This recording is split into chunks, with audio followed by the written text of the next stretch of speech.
All right, so I will recuse. I'm what's called a backbencher. Tennis players, if they want to foster the sport for the young people. Yeah, maybe they could include the voting back in the parliament. I think they're backbencher. Okay, you got it. Okay. Okay, all right. Closed session. Yes, sir.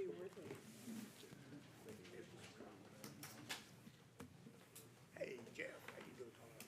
Doing well. Two of everything now. I don't need all of it.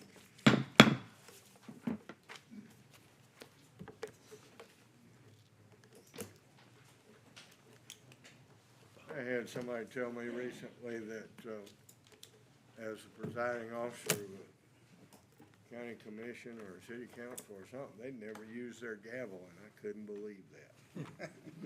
I use it just because I get to. Welcome, everybody. This is the regularly scheduled meeting of Asheboro City Council for the month of September. We'll open the meeting, call the meeting to order. And if you would join me, I invite you to stand and give thanks to God and silent meditation, and we will follow that with the Pledge of Allegiance.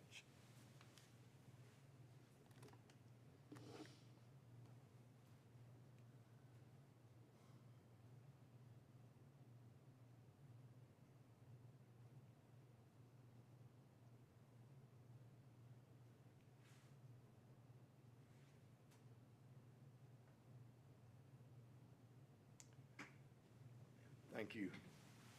I pledge allegiance to the flag of the United States of America and to the republic for which it stands, one nation, under God, indivisible, with liberty and justice for all.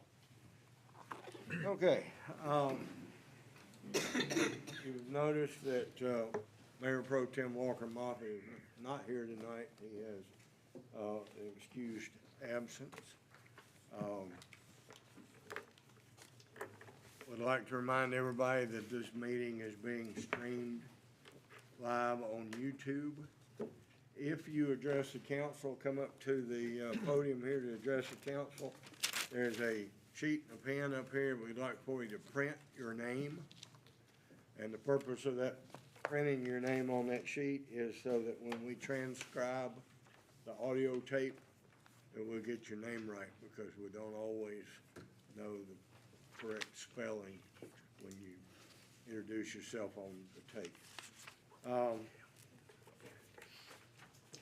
I'd like to, at this point, we're privileged tonight, and like to call on the chairman of the RCC Board of Trustees, Mr. Reynolds Lisk, and congratulate you on being the chair now.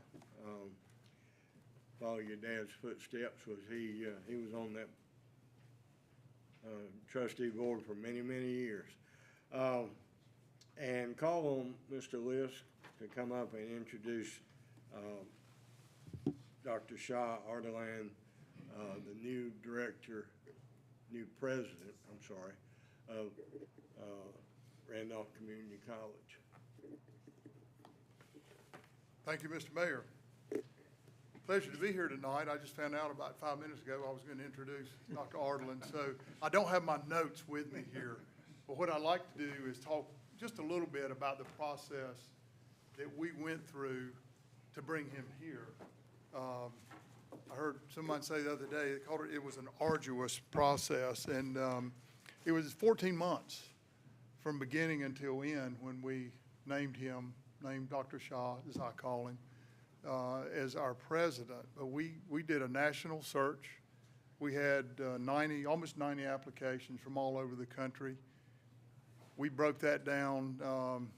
The search committee made up of some members of the trustees. We had many meetings because we wanted to get this right with all that's going on in Randolph County, in Asheboro right now, in our whole area. it was very important to get the right person here because RCC is going to be at the center of a lot of the training for these new companies coming in, and it's a new day. So we wanted to find the right person. Dr. Ardlin comes from Houston, Texas. He was president of part of the Lone Star Community College system, the University Park campus. He was brought there and started this school from scratch around 12 years ago and left there with 100,000 students. So he's got a lot of experience working with large corporations and very diverse student bodies. So we are just really fortunate to have him here. To be honest with you, he was nothing against the other candidates, but he was to us head and shoulders above everyone. He's really stood out. And I think you'll see he's got a great sense of humor. But he really knows community college and why it's there. His heart for the students is tremendous. So I'll just wrap up by saying I really learned that heart because, you know, the most important thing, it's all about the students and graduating and creating opportunities and changing lives. That's our tagline, and that's what we do there. So Dr. Shaw was going to go to the county commissioners meeting. He just wanted to go last month, and he called me. He said, "I'm going to go tonight. Kind of want to know, do you want to go too?" And I said, "Well, okay, all right, I'll go." So Albert Laster, who was his vice president, was our interim president, came also.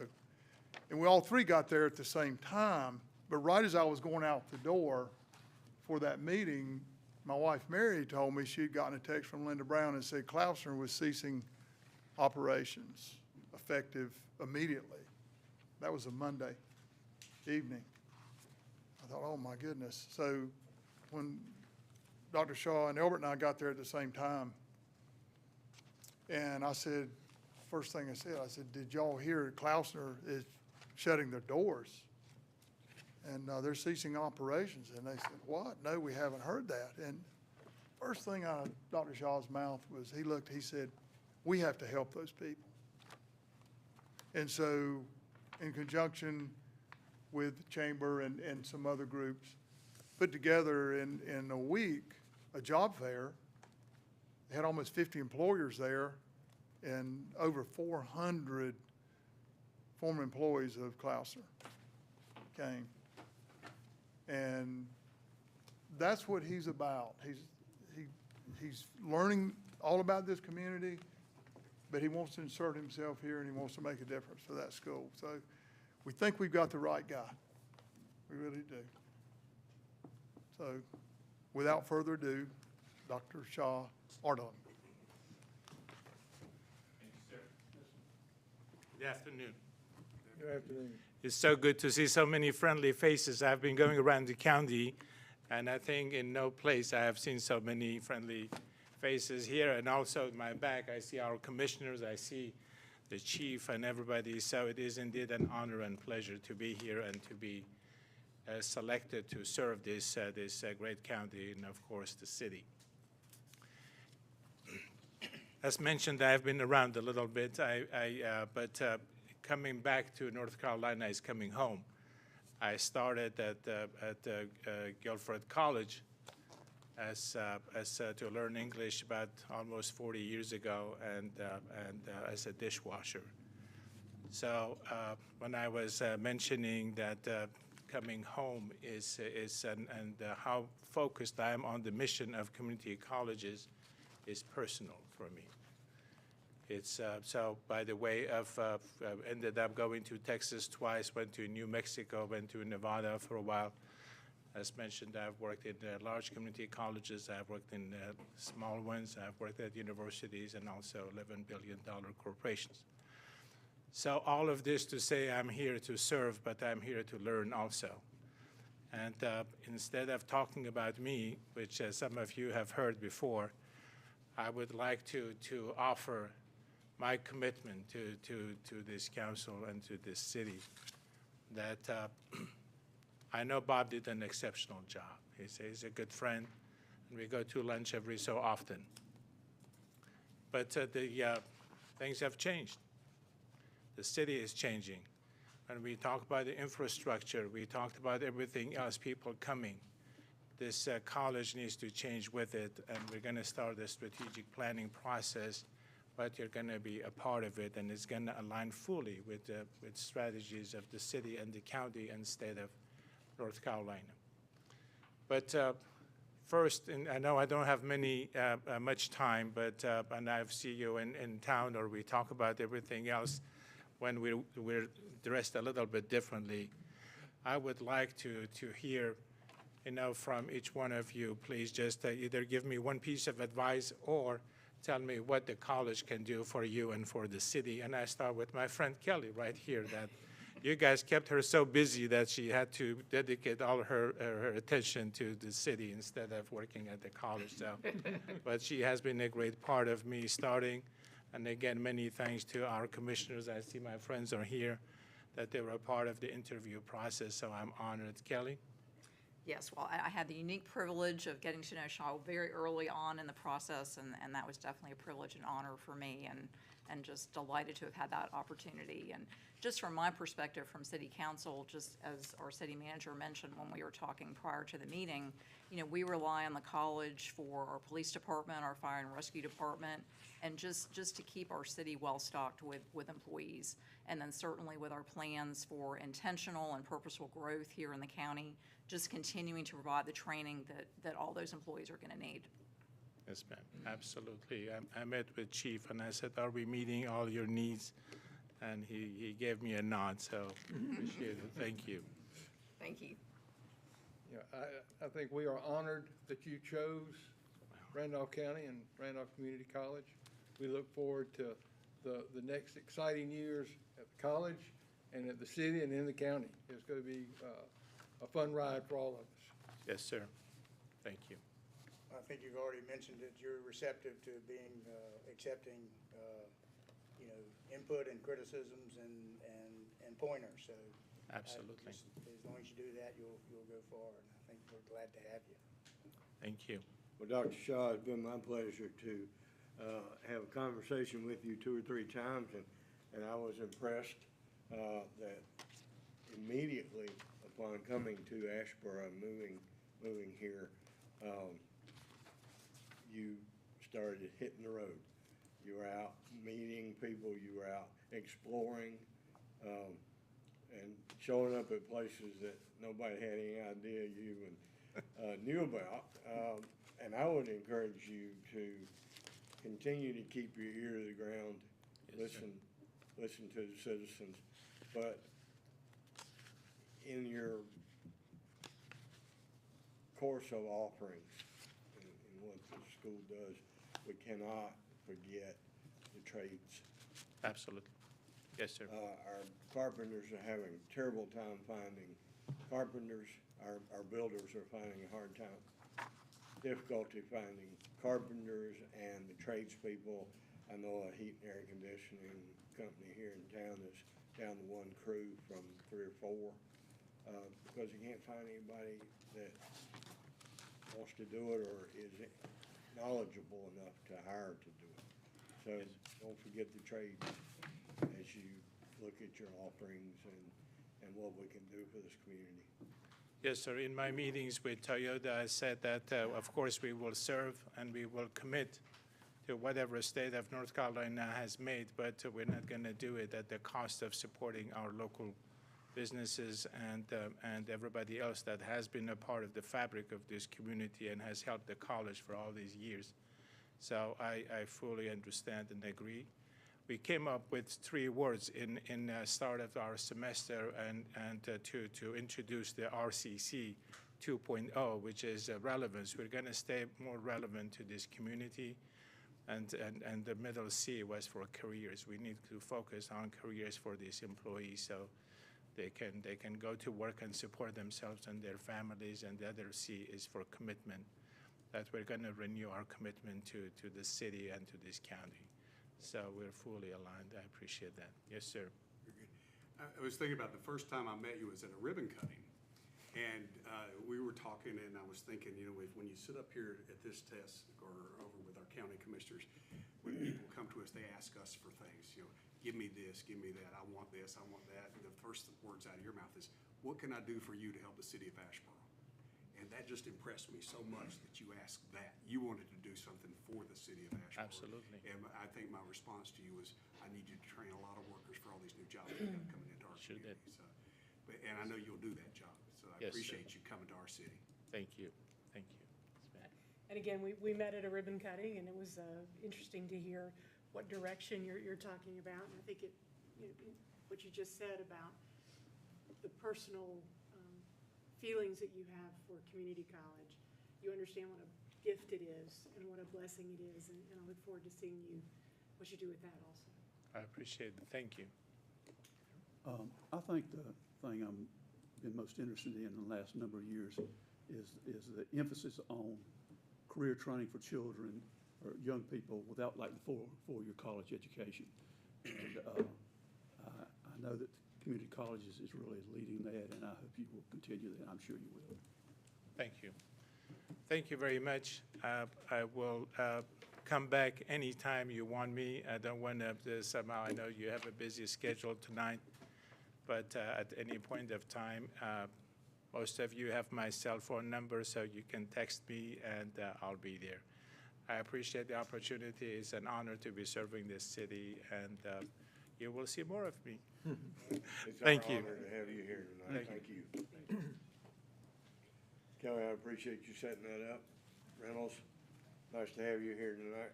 And Mayor, before Dr. Ardelon and Chairman Reynolds' list get gone, I'll just remind the council that a lot of our employees are trained down there. All our police officers, all our firefighters, we have hired mechanics and diesel mechanics and plumbers and electricians, and we send employees down there to get additional language skills, Spanish. We work with them on lots of things, and our friends, the county commissioners, fund it, fund the facilities and the employees, but we also, the city, we've funded the sidewalk improvements on Industrial Avenue. Of course, when they built buildings, we've moved the water and sewer at no expense and done those things for driveway permits with DOT to help them move along. So, and Mayor, you and I remember that all those hospital meetings, those hundreds of hospitals we always talked about,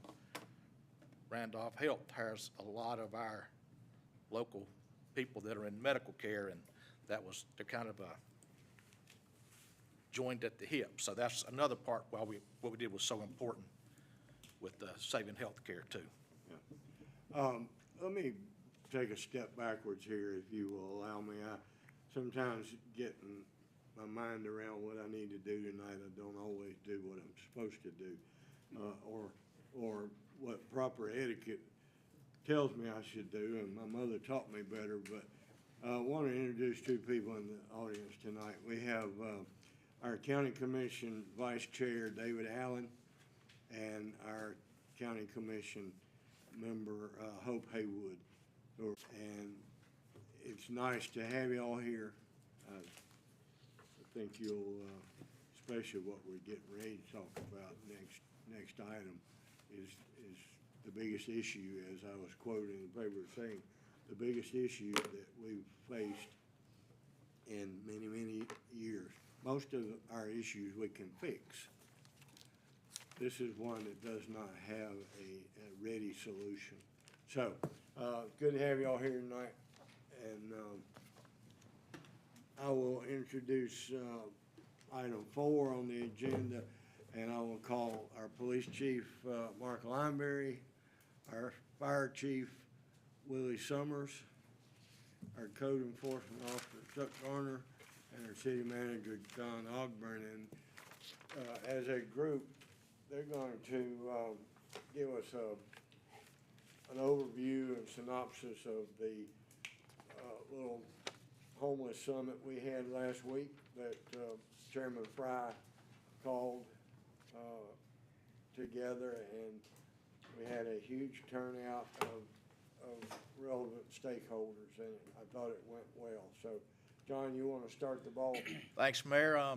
Yeah, at the roundtable last Wednesday, the 29th, we had stakeholders from the District Attorney's Office, Community Corrections, which is formerly known as Probation's Parole Office, the Randolph County Sheriff's Office, Project Safe Neighborhoods, which is a program out of the U.S. Attorney's Office, Asheboro Police Department, Asheboro Fire and Rescue Department, Code of Asheboro, Code Enforcement Officer of Asheboro. Now, that's kind of the law enforcement side, but this is more than a law enforcement problem. This is a human service. This is the human side of the house. And so we also had Randolph County EMS, Daymark, which is a healthcare provider here, Keaton's Place, Randolph Hospital, Inc., the Randolph County Health Department, the Randolph County Navigators Program, that's through the Social Services Department, and that's the one you've seen in the paper, is at the library.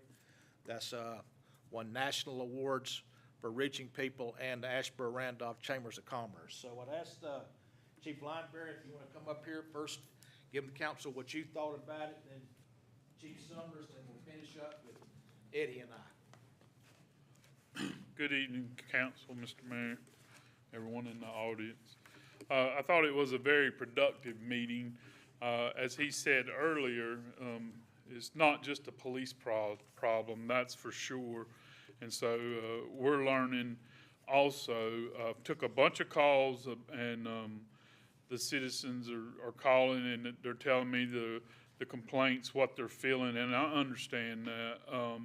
But a lot of people, they just want to feel safe, and of course business owners want customers and they want them to return, and they feel like the homeless sometimes panhandling or sleeping in the park, which we addressed, and I think we made significant strides there from what I understand going to the downtown business meeting recently. But call volume is up and related to homeless. And when I say that, suspicious person calls are up 16%, welfare checks are up 9%, trespassing is up 34%. Drug overdoses is a slight increase, however, I couldn't say that's directly because of the homeless. Our larceny and thefts show a slight decrease citywide and no change in the business district on Dixie Drive. We've identified many homeless camps. What I did learn at that meeting, there's a whole lot of people, I think her name was Angie Polito, Susan Hunt, and I think Kianta. They spent a lot of time trying to get a survey. And then about mid-July, I give a couple of directives to the police department patrol officers. And one of the issues was the homeless, to try to engage more and find out how they got to Asheboro, what the problems are for them personally. And then, and they come back with some feedback. I think we had 42 listed on a spreadsheet. And of them 42, I think it was 40-some% are Randolph County born right here, live somewhere in Randolph County, Asheboro or the county. A lot of them had been, I think 85% of the ones that told us they had a drug addiction or some type of drug problem. And this was all things that we discussed in the meeting, and it was repeated over and over. And of course, a lot of it's mental health issues, it's drug addiction. They come here, Asheboro has a lot to offer. We've got the hospital, we got the treatment facilities, and they come here. And I think we did learn that a lot of the problem was transportation once treatment's complete. I think there's several avenues if we tap into it to the transportation to get them back if they wanted to go home.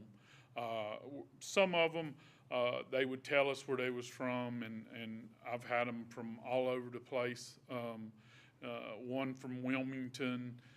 He said, you know, try to get home, but, you know, then they don't show up for a ride or whatever, and you just can't make them. So I did learn a lot in the meeting of what other people in Randolph County or other agencies, what they offer to help us combat this. But pretty obvious from everyone, we recognize the problem of homelessness, and it is definitely a big issue for the people in the city. Any questions for me? Thanks, Chief. Don't misunderstand what he said about the 42 people on the spreadsheet. Those were just 42 our APD actually had interaction with and would talk to our officers about where you're from, how'd you get here, and why didn't you go home, that type of thing. That's correct. So that's just 42 that we've had interaction with. That's correct. That's just from police officers' feedback. I think Angie Polito from the library, she and a couple others went and done a count in January where the officers stood by at the top of the road at the camps or whatever, and of course her numbers was much higher. That's the last count that I know of that she done in January, and it was right at 100, I think. And your guys, CID or some department over there, did a sweep about 3 weeks ago. One Saturday morning, went out looking and identified 18 camps. 18 camps. And we're talking city of Asheboro. Right. 18 camps. Various, but most of them on the East Dixie Drive, some on the west, and we still get reports. There's a few up north, and we still get reports of some that we go check on. And most of them's deep in the woods. Well, not deep in the woods, but for city folks, it's deep in the woods. But anyway, for me, it's not that far. But we would have to plot it to find out whose property we was actually on, because that would be part of it to get them to move on. If the landowner gives us that authority, then that's something we could enforce. But we did note 18 sites. Mm-hmm. I had somebody tell me just one day, like Thursday of last week, that he lives on a farm out near, on the way down 49 toward Tot Hill Road, toward the airport. And he was out on his farm and stumbled across a camp way out there. And there were just 4 or 5 people living right there on his farm. I talked to Archdale Chief Davy Jones that hardly ever had any homeless in Archdale, and he told me that they're roughly at 30 the last time, and he's 30 camps. 30 homeless. Oh, homeless. Their numbers, which we they all never had 30. any. And of course you hear about it nationally, and it's here in Asheboro also. It is. Thank you, sir. Chief Summers?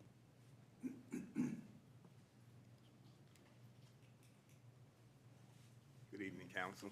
As always, it's a pleasure to be here this evening. Pretty much echo what Chief Lineberry stated early on.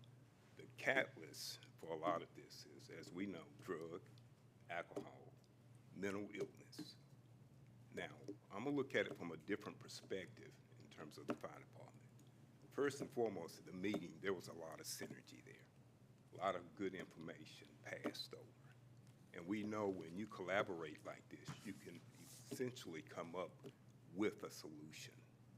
Now, from the firefighters' perspective, in 2021, we responded to 34 incidents where we had to administer Narcan. This past year, we responded to 54 incidents where we administered Narcan. That's approximately a 59% increase. That's pretty significant. Now, what I gathered from the meeting was some of the solutions. And the solutions that I gathered from there are some of the solutions that we're currently employing in the city of Asheboro. For example, our faith-based organizations taken front and center to help solve this problem. And it is a challenge, not just here in Asheboro, but it's everywhere. Keaton Place, providing transportation for the individuals.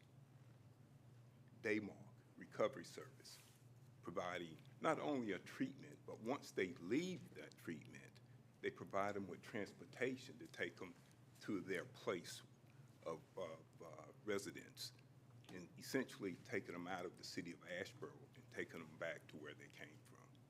The caveat there is that they must complete the program before they receive the transportation. And we can't make them leave. No, you cannot. If they're not interested in leaving Asheboro, Keaton's Place or anybody else can't take them home if they don't want to go. No. And see, there lies a problem, or a challenge, I should say. That's one of the challenges. We have the treatment facilities. However, those treatment facilities have rules.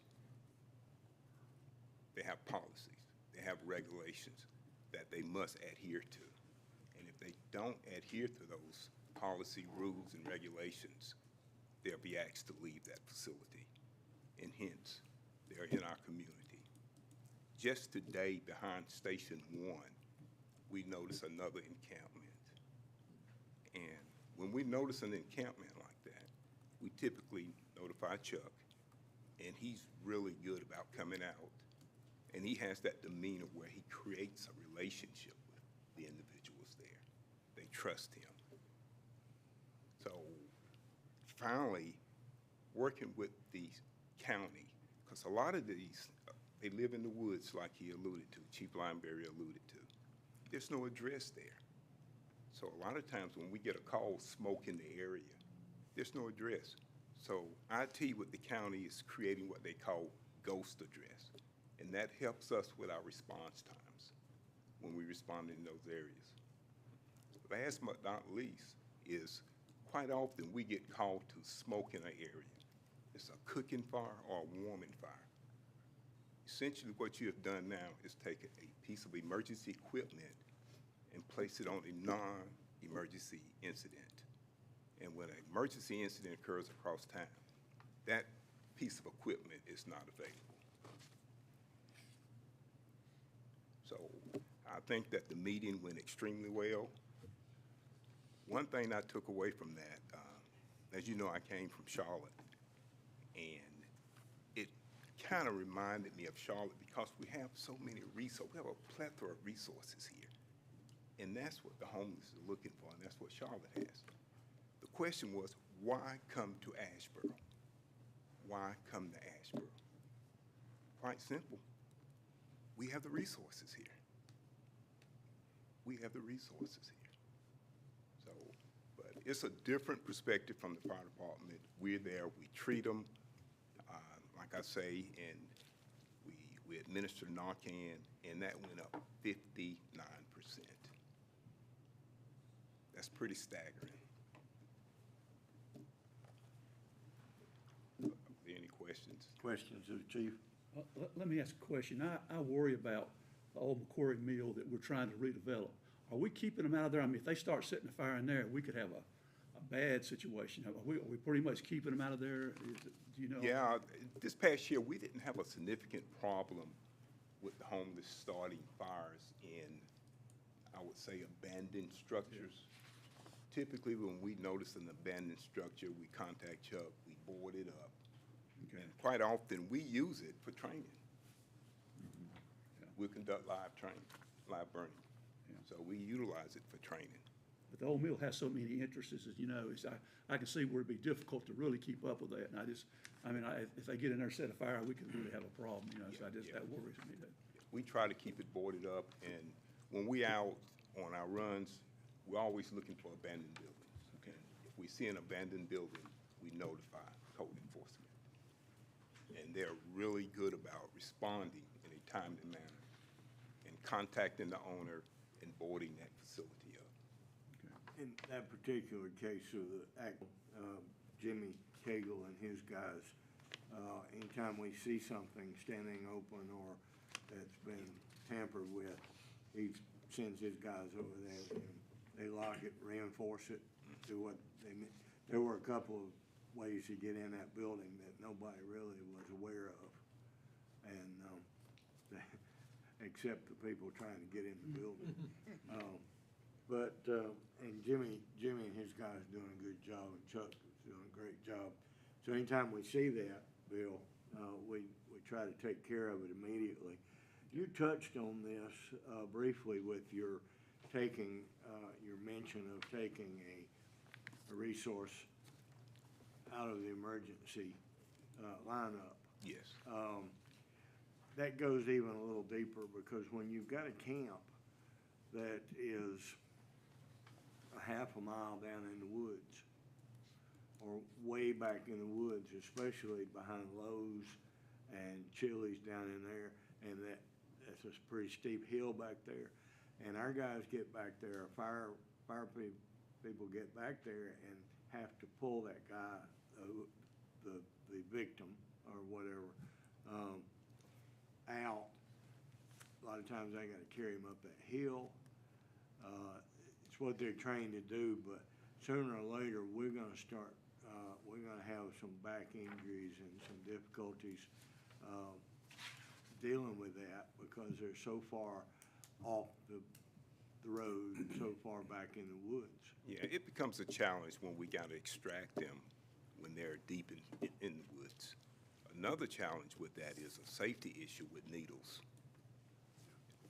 Coming in contact with needles, especially, say, not in the woods, but around in the city area. Got a lot of young adults, young kids walking around. We have to make sure they don't come in contact with these needles, because they just drop them and they leave them. You find them everywhere Yes, now. yes.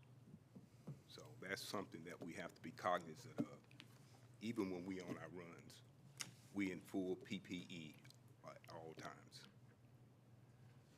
So, Thank you, sir.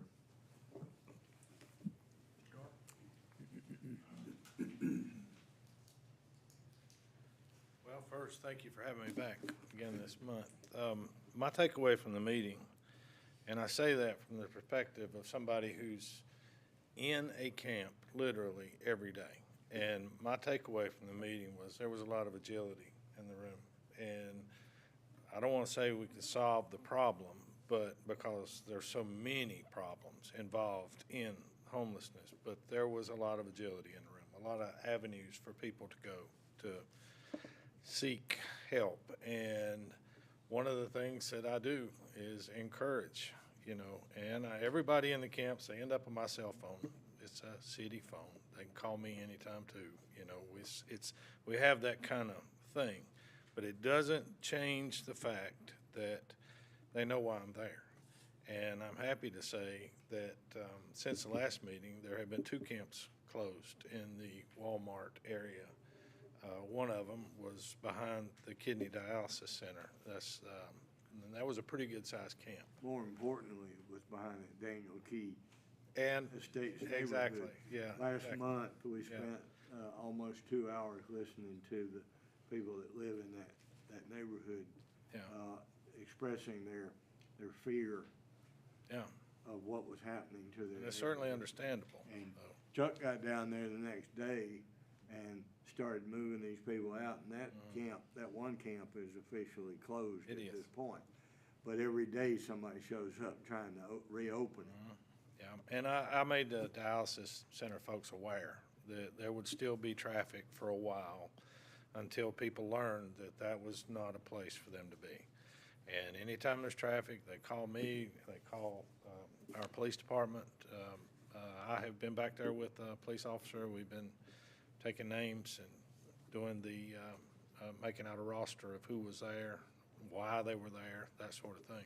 The third camp was here in Midtown, and it was a pretty small camp, but it's closed now too.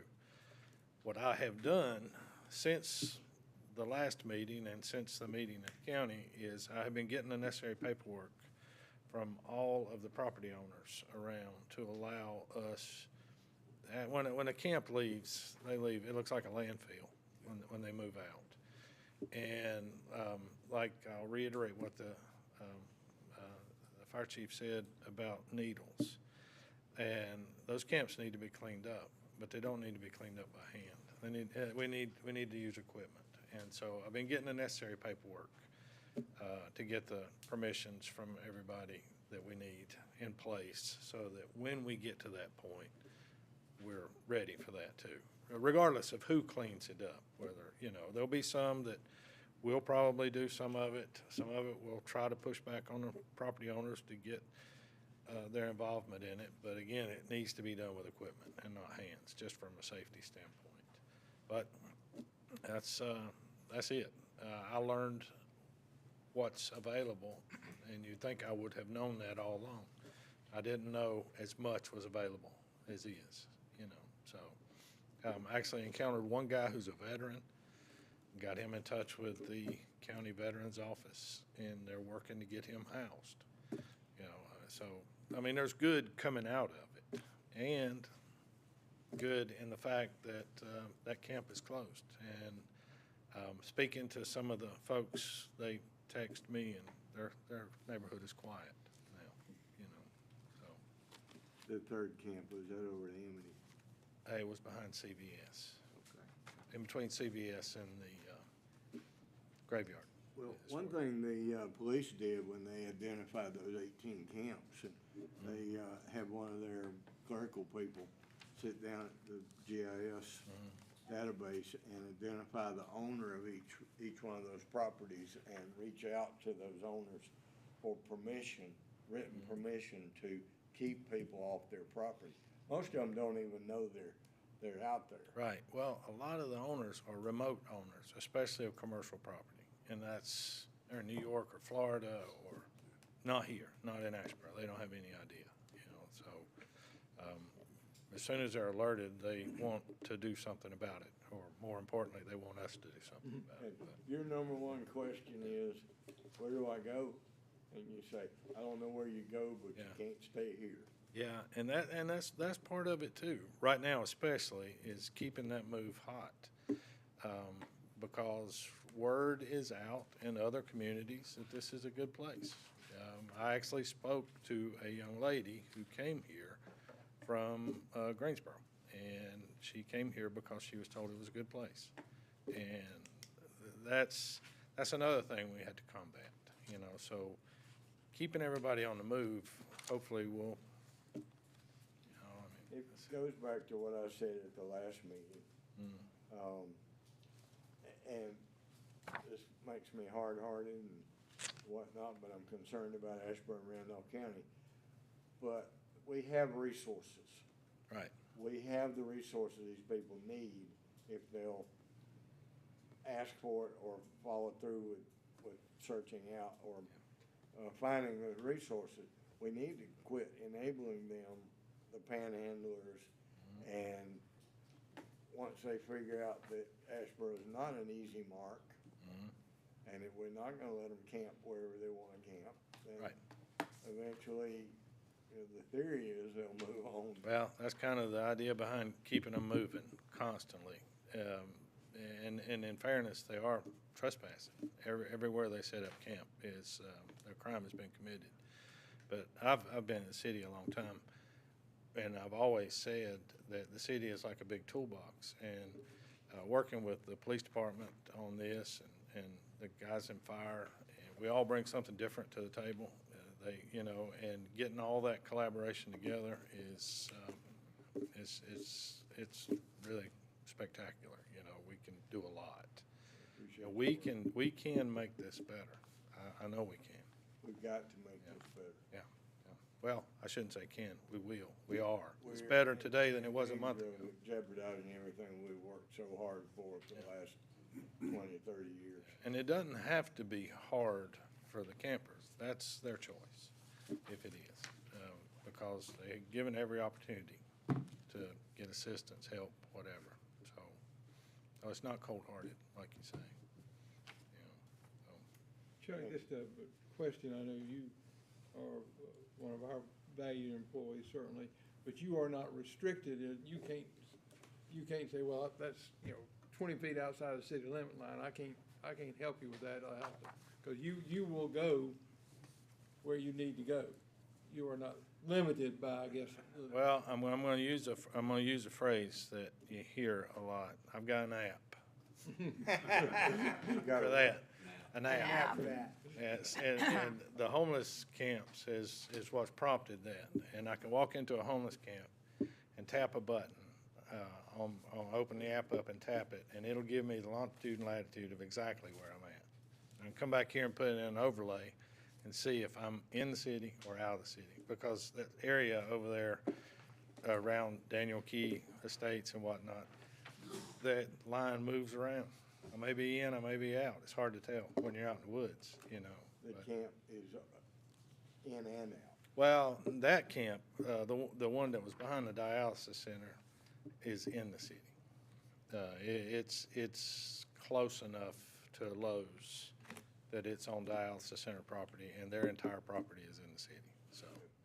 When I went back there, the first time I went back, and the needles were the thing that prompted Yeah. me to encourage people to come and look at all this, because it's very dangerous. But there were camps that were outside the city limits, but they were on the city sewer line. So I thought, okay, well, that means that we need to take care of that. Yeah. Well, Chuck, I'll just say the fact that you stated that you're in a homeless camp every day Yeah. speaks to what the city is continuing to try and do to address this issue. It's a And that- concerted effort. Yeah, and the I'm really glad you mentioned collaboration also, and I mean, Chief Summers and Chief Lineberry did also, and, I mean, Chief Lineberry, I know that, you know, your department's just been hit from all sides around this, from people, and I appreciate you coming to the Downtown Asheboro Inc. board meeting to talk about that board. I serve on that with Mr. Lisk, and David, I know you come to those meetings, we talk about this all the time. And Bill, just to address your comment, you know, that's one thing that Addie, our executive director, she's talking with our businesses all the time, and I know they all have their eyes on the mill. And if they see something over there, they're reporting it, so. You know, on that, I was thinking when that question came up about people getting in it, the problems have been people on the docks as much as anything, and that's addressed immediately. I mean, it's hard to hide. Right. You're right behind City Hall, Right. number one. And I guess it's the Arts Guild that does the rummage sale in there. That's one of the best things that's happened, because it puts people, even when they're not having the sale, there's still people in and out of the building all the time. So it's associated with that. Abandoned building. It's a presence. It is, yeah. It's a presence. Yeah, so it's not a completely abandoned building, so that helps a lot too. Yeah. So, any questions, anything? I thank you all for your support in this. Thank you for all you do. Thank you.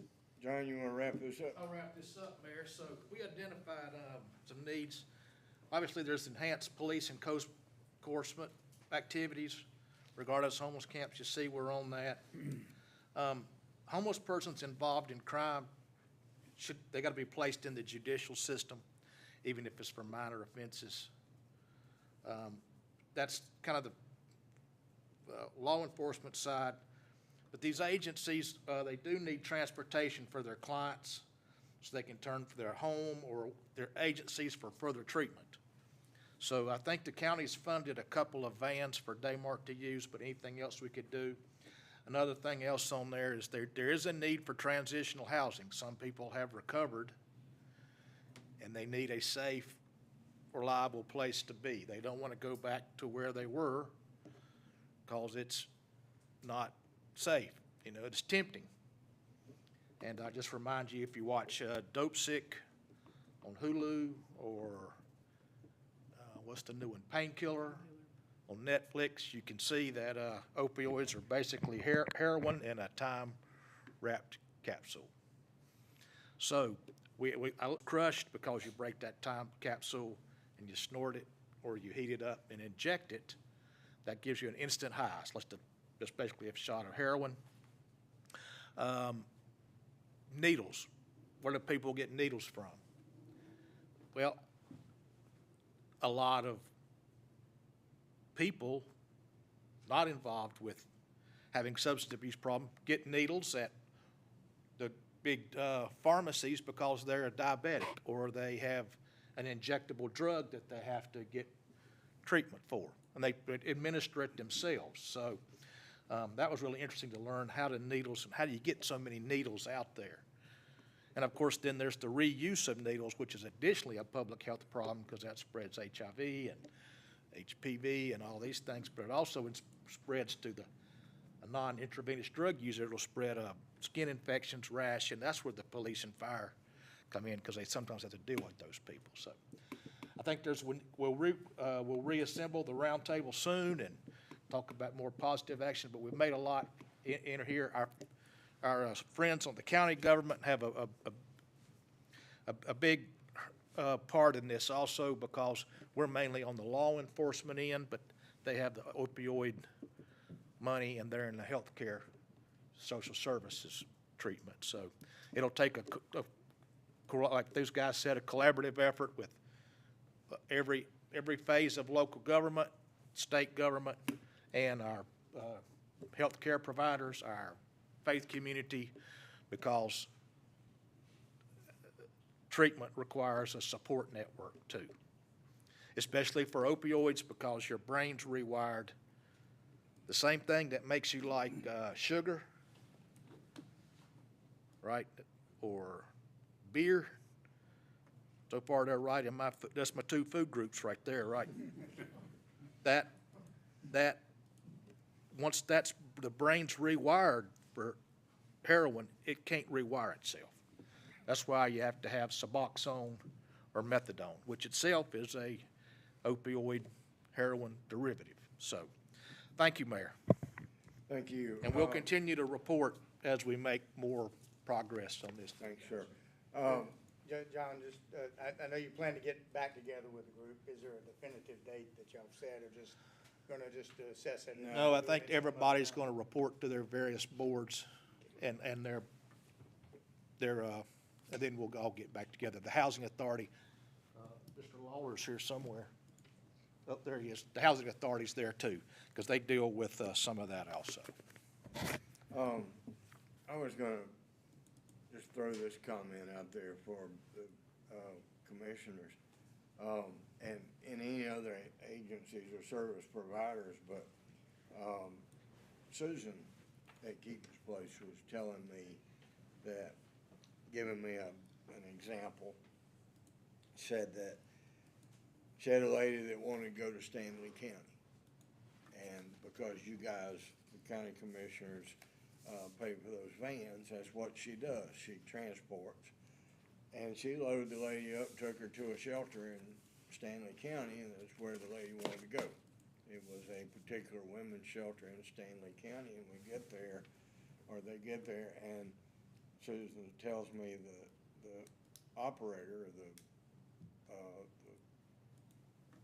the person running the shelter, said to the lady, "Where are you from?" And the lady said, "Randolph County." And she said, "I'm sorry, you can't stay here. This shelter is only for Stanley County residents." So we need to pursue that. Susan says she takes lots of her clients to the DMV to get a driver's license, or not a driver's license, but an ID card, picture ID that will say Randolph County. Doesn't have to have a permanent address. Just say, I live in Randolph County. It has their social, I think, on it, or an ID number and their picture. And that's what the lady expected to see, to admit this woman to the women's shelter in Stanley County. So we're gonna have to get serious about some of these types of things, that our shelter shouldn't be, citizens of Asheboro and Randolph County shouldn't be providing operating money or any other support like that for a bunch of people from Wilmington or Asheville or wherever they happen to be coming from. So, our DA, Mr. Gregson, says that if we charge him with something, that he'll back us up on that, and he'll make the offer. You guys were there, you heard this, but he'll make the offer if you go home to wherever it is you were from. I'll drop the charges. Otherwise, you're going through the system. So that's something else that we, may end up being one of our, next steps. That, so we're gonna,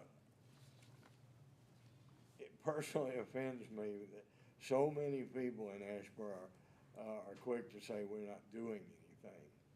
But I can attest to the fact with the police and the fire and our code enforcement, we are doing some stuff and we're gonna try to do more. So, it's just that important. I don't think there's a more important, issue facing the city of Asheboro or the county of Randolph right now than this. And the other problem with opioid addiction is when you're opioid addicted and you're homelessness, you're at the bottom of the pyramid, right? If way up here's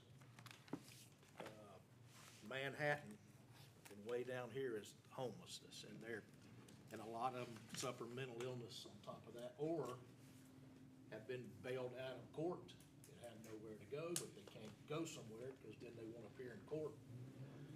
And when you hear about the people from Florida or New York, they didn't choose Asheboro. They probably involved in criminal activity that got them arrested here. So there's a lot we've got to learn, but we are learning and we're working on it every day. Thank you, Mayor. Thank you, John. Chief Lineberry and Chief Summers, appreciate you being here to brief us on that meeting. I felt like it was very worthwhile, and we get back together, we'll probably have some concrete ideas on how to address this nuts and bolts type ideas. Ms. Reeves, I believe you're next. I will open a public hearing. Finance Director Deborah Reeves will begin a discussion about proposed economic development appropriations to downtown Asheboro Incorporated. All right, Mayor, now that you've opened the public hearing, since you and Ms. Yeah. Heath serve on the DAI board, we get you recused for this action. I'll entertain a motion to recuse the mayor, David Smith, and Councilwoman Kelly Heath from this discussion. Mayor, I move we allow your recusal as well as Councilwoman Heath for the discussion of item For this 5. one item. Yeah. All right, I have a motion by Mr. Bell. May I have a second? Second, Mr. Burks. Discussion? All in favor, say aye. Aye. All opposed? Motion carries. Now, Mayor, by tradition, Mr. Moffitt, of course, is the mayor pro tem. He's not here tonight. Mr. Burks is the most senior member of the council. So at this time, Mr. Burks, if you could ask for a motion that you chair this part of the meeting. I'd like to ask for a motion to allow me to chair this portion of the meeting. Councilmember Burks, I make a motion that we allow you to chair item 5 on this matter of the agenda. Thank you. I have a motion. May I have a second, please? Second. I have a second from Ms. Redding. All in favor, say aye. Aye. Okay. You want to sit here? No, that's not my seat, buddy. I don't want that seat. You stay right where you are. I will try to keep my mouth shut. Now I will introduce Finance Director Debbie Reeves. Good evening. In the fiscal year 23-24 adopted budget are some unallocated appropriations for the purpose of economic development purposes. The purpose of this meeting is to discuss the possible appropriation of funds to downtown Asheboro Incorporated. The request from DAI is $550,000 to purchase property, and I'm not going to read those PIN numbers, but there's some good PIN numbers up there, except the dollar sign is actually should be a number sign.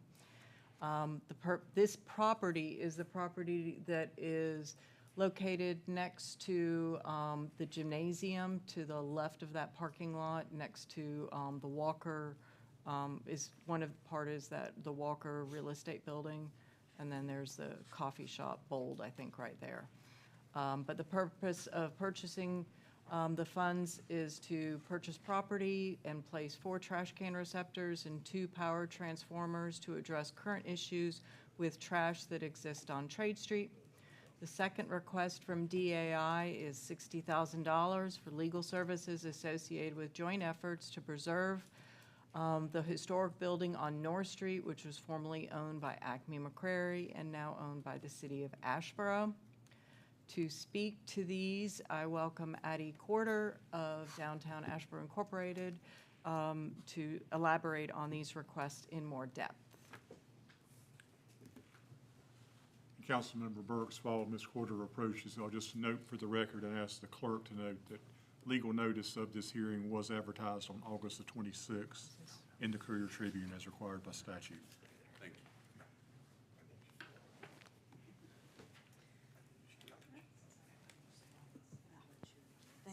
Thank you. So I think the presentation, for the most part, captured both issues related to economic development. We're really excited about the Trade Street Streetscape project, and this lot acquisition will help us in achieving those goals and also relieving some trash complaints that I have received in relations to the beloved Red Barn on Trade Street. So we're looking forward to those new trash receptors and also adding a few additional parking spaces downtown. And then we're working right now to preserve historically preserve the Acme McCrary mill site. So downtown Asheboro has been talking with some legal advice, legal attorneys to make sure all of our bases are covered correctly in that endeavor. So, from a operational standpoint, if you've seen the Red Barn on Trade Street, that's actually garbage serviced by the properties along Sunset Avenue. And the Red Barn's a health hazard, and it's a fire hazard, and it's a temporary fix to if we don't fix it, a permanent problem. So by purchasing this property, we can get the transformers buried too, so we can bury the power. We'll have dumpsters out there. There'll be a new kind of dumpster. There'll be below ground dumpsters. The height of it is about as tall as the top of this dais right here. And then most of the dumpsters underground, so it'll be low profile. We'll get a few more spaces in there, and we will own the Lorraine, or downtown Asheboro will own the Lorraine Walker building. They can negotiate with her to stay. I think she wants to, and give them a little income stream. The main reason why we're buying this, though, is to upgrade Trade Street and prevent the public safety and health problem that Trade Street is now. And to further the project in Acme McCrary, we've got to have somewhere to bury the power, bury the transformers, and bury the garbage. And as you may have known that if you look on the old maps, Asheboro never lined up at Trade and Worth. It never has. As you may have heard, the courthouse was actually the town square. That's still square, then Trade Street's offset. So that's the request for this. The money we will replace back into when we sell down the McCrary building, the money we sell the building for will go back into to fund this project. And anybody be glad to answer any more questions. I think that's got it, though. All right. Since this is a public hearing, I open the floor up to anyone who'd like to speak either for or against this request. Anyone? Now's your time. Hearing none, I'll close the public hearing. All right. Council, Ms. Reeves, do you have anything else to add to this? No, I don't. Okay, all right. Any comment from the council, any concerns? We're just okaying the appropriation of the money that we have previously budgeted. That's right. So it doesn't require an ordinance or. Should be authorizing the specific appropriation in the amounts for the specific purposes listed. And this is in the 24 budget for under DAI, right? I mean, that we didn't specifically appropriate at time. Is that where the money's coming from? When we passed the budget, there was just a block of allocated funds for economic development purposes. Okay, okay. And if you realize at the last meeting, I think it was the last meeting or earlier this year, we already had an economic development hearing appropriating some of those more specifically, but those costs were for the purpose of operation.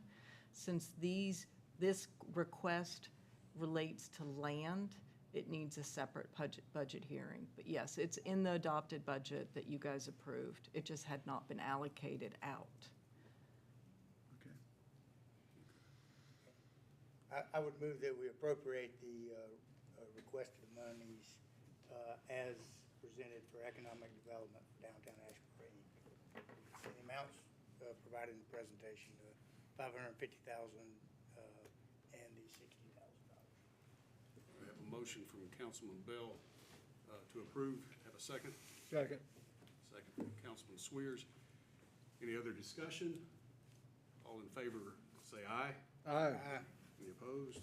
Hearing none, that passes. All right. You want to come back? All right, Mayor, it's appropriate for you and Ms. Heath now, since it was, your excuse for number Are you 5. pretty comfortable? Return.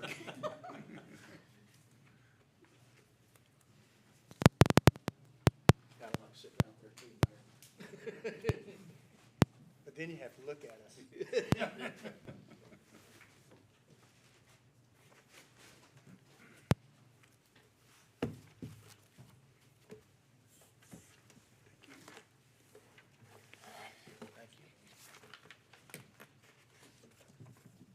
Thank you. And Ms. Corder is still up for item 6. She's gonna go over our annual reinvestment statistics for downtown Main Street program. Absolutely. Well, it is a pleasure to be here with you all tonight. It has been a very fast 9 months for me on the job, but it's been a very good 9 months. We've seen a lot of really great things happening downtown. And it seems like something new is happening every single week that people are really excited for. Last week, it was the full moon sign going up. I'm sure you saw the Facebook buzz. This week, the fall menus are rolling out at restaurants, and fall merchandise is coming out, and people are eagerly awaiting for the temperatures to drop so we can maybe spend more than a couple minutes outside without sweating. But overall, we have had a really successful year. We're very pleased with how things have gone, and I'm excited to bring to you the annual statistics and program impact report for this year. So Downtown Asheboro Incorporated is the program administrator of the North Carolina Main Street program here in Asheboro. So we work with the city to execute that program in partnership with the North Carolina Department of Commerce.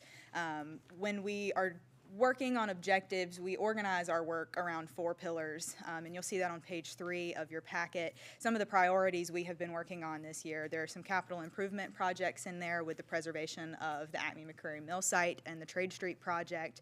We've been working to build partnerships to elevate our downtown experience. We've been working to promote downtown on many multimedia fronts to bring people in from across the region to experience our downtown. We've also had a lot of fun hosting our concert series, and those continue to get larger and bring in more folks. And we've been working on some design and building upgrade projects as well. So it has been a very great year. We are very pleased with the successes that we have seen downtown and the growth that we have seen. And we are just looking forward to building off of this work in this upcoming year. So also, before I worked here, I worked in Fayetteville, and my boss was from Washington, and he said I was from the mountains. And I thought that was such a strange statement until I looked at this photo, and I see a couple hills in the background, and I'm like, okay, that kind of makes sense. So I just thought you guys might enjoy that sentiment. The first thing I want to talk about this year, every single year we report our statistics to North Carolina Department of Commerce to kind of track our progress and what we're doing. And so this year we tracked 5 facade improvements downtown, 3 complete building renovations, and that includes the Church Street lofts, the building on Church Street that is now Upstyled Goods and Salon, and what will be the pharmacy on Fayetteville Street opening soon. We tracked 2 public improvement projects, including the Zoo City crosswalks and some improvements to Bicentennial Park. The most notable thing that I am most excited about this year was the addition of 50 residential units downtown with Church Street lofts. That is a huge goal for downtown Asheboro, to bring more residential options to downtown. So we're really pleased that those windows finally came in and those doors were opened.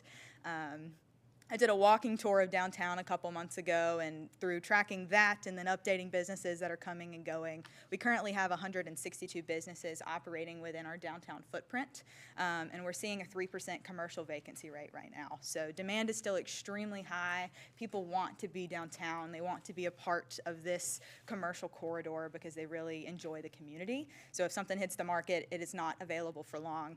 So we're eager to continue investing in our downtown, finding spaces to provide more opportunities for that commercial store frontage here in downtown, maybe some second stories, some nooks and crannies, but we're looking forward to that continued work. This year, we saw $1.1 million of public investment from the city of Asheboro, and that includes acquiring the Acme McCrary Mill for historic preservation and also the Zoo City crosswalks, as well as the Bicentennial Park improvements I talked about. But we saw $3.6 million in private investment downtown. Since our program inception in 2020, we have seen over $13 million invested downtown, and I think that just speaks volumes for the work. We've been working on downtown for so long, and we're really starting to see that investment pay off. Business owners, property owners, stakeholders in our community see the value in investing in our downtown. The next thing I'll talk about is business and job creation. So this year we welcomed 10 businesses downtown and we lost 7, and that gave us a net gain of 3 new businesses. And with that change and transaction of businesses, we welcomed 10 full-time positions and 10 part-time positions. I love to tell people that our downtown corridor is an industry all on its own. It's made up of local innovators and entrepreneurs. So it's very exciting in the same way that we celebrated Toyota mentioning the expansion already. We're celebrating that expansion downtown of our engine for our local economy. So it's been great growth and great successes. We've also seen one business expansion that we're excited to have open up here pretty soon with 4 Saints in the pharmacy. And then the last thing, that is really bright.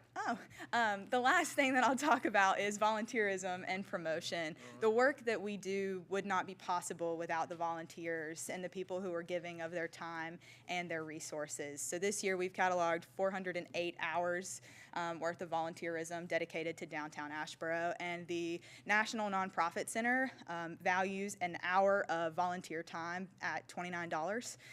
So we have over $12,000 of investment in time that people have given to our downtown district, and I think that is really impactful. They help me make sure I get my job done, so I really appreciate that volunteerism. Our promotional events, which are centered around bringing people downtown so they will invest their money locally instead of going elsewhere, going to another city or a big box store, are paying off. We're seeing over 15,000 people coming just for downtown Asheboro events. So that does not include Christmas downtown or Fall Festival. Those are also wonderful events. We're tracking specifically what Downtown Asheboro Incorporated is bringing in with our promotional events. So we're seeing 15,000 people, and that trend continues to increase. And we have estimated the economic impact of these events at roughly $262,000 in our downtown district in dollars spent. This year we saw 35 new partnerships created downtown through sponsorships of events, fellow stakeholders and other organizations who buy into the rising tide mentality of elevating our community, and so we look forward to continuing that as well in the upcoming years.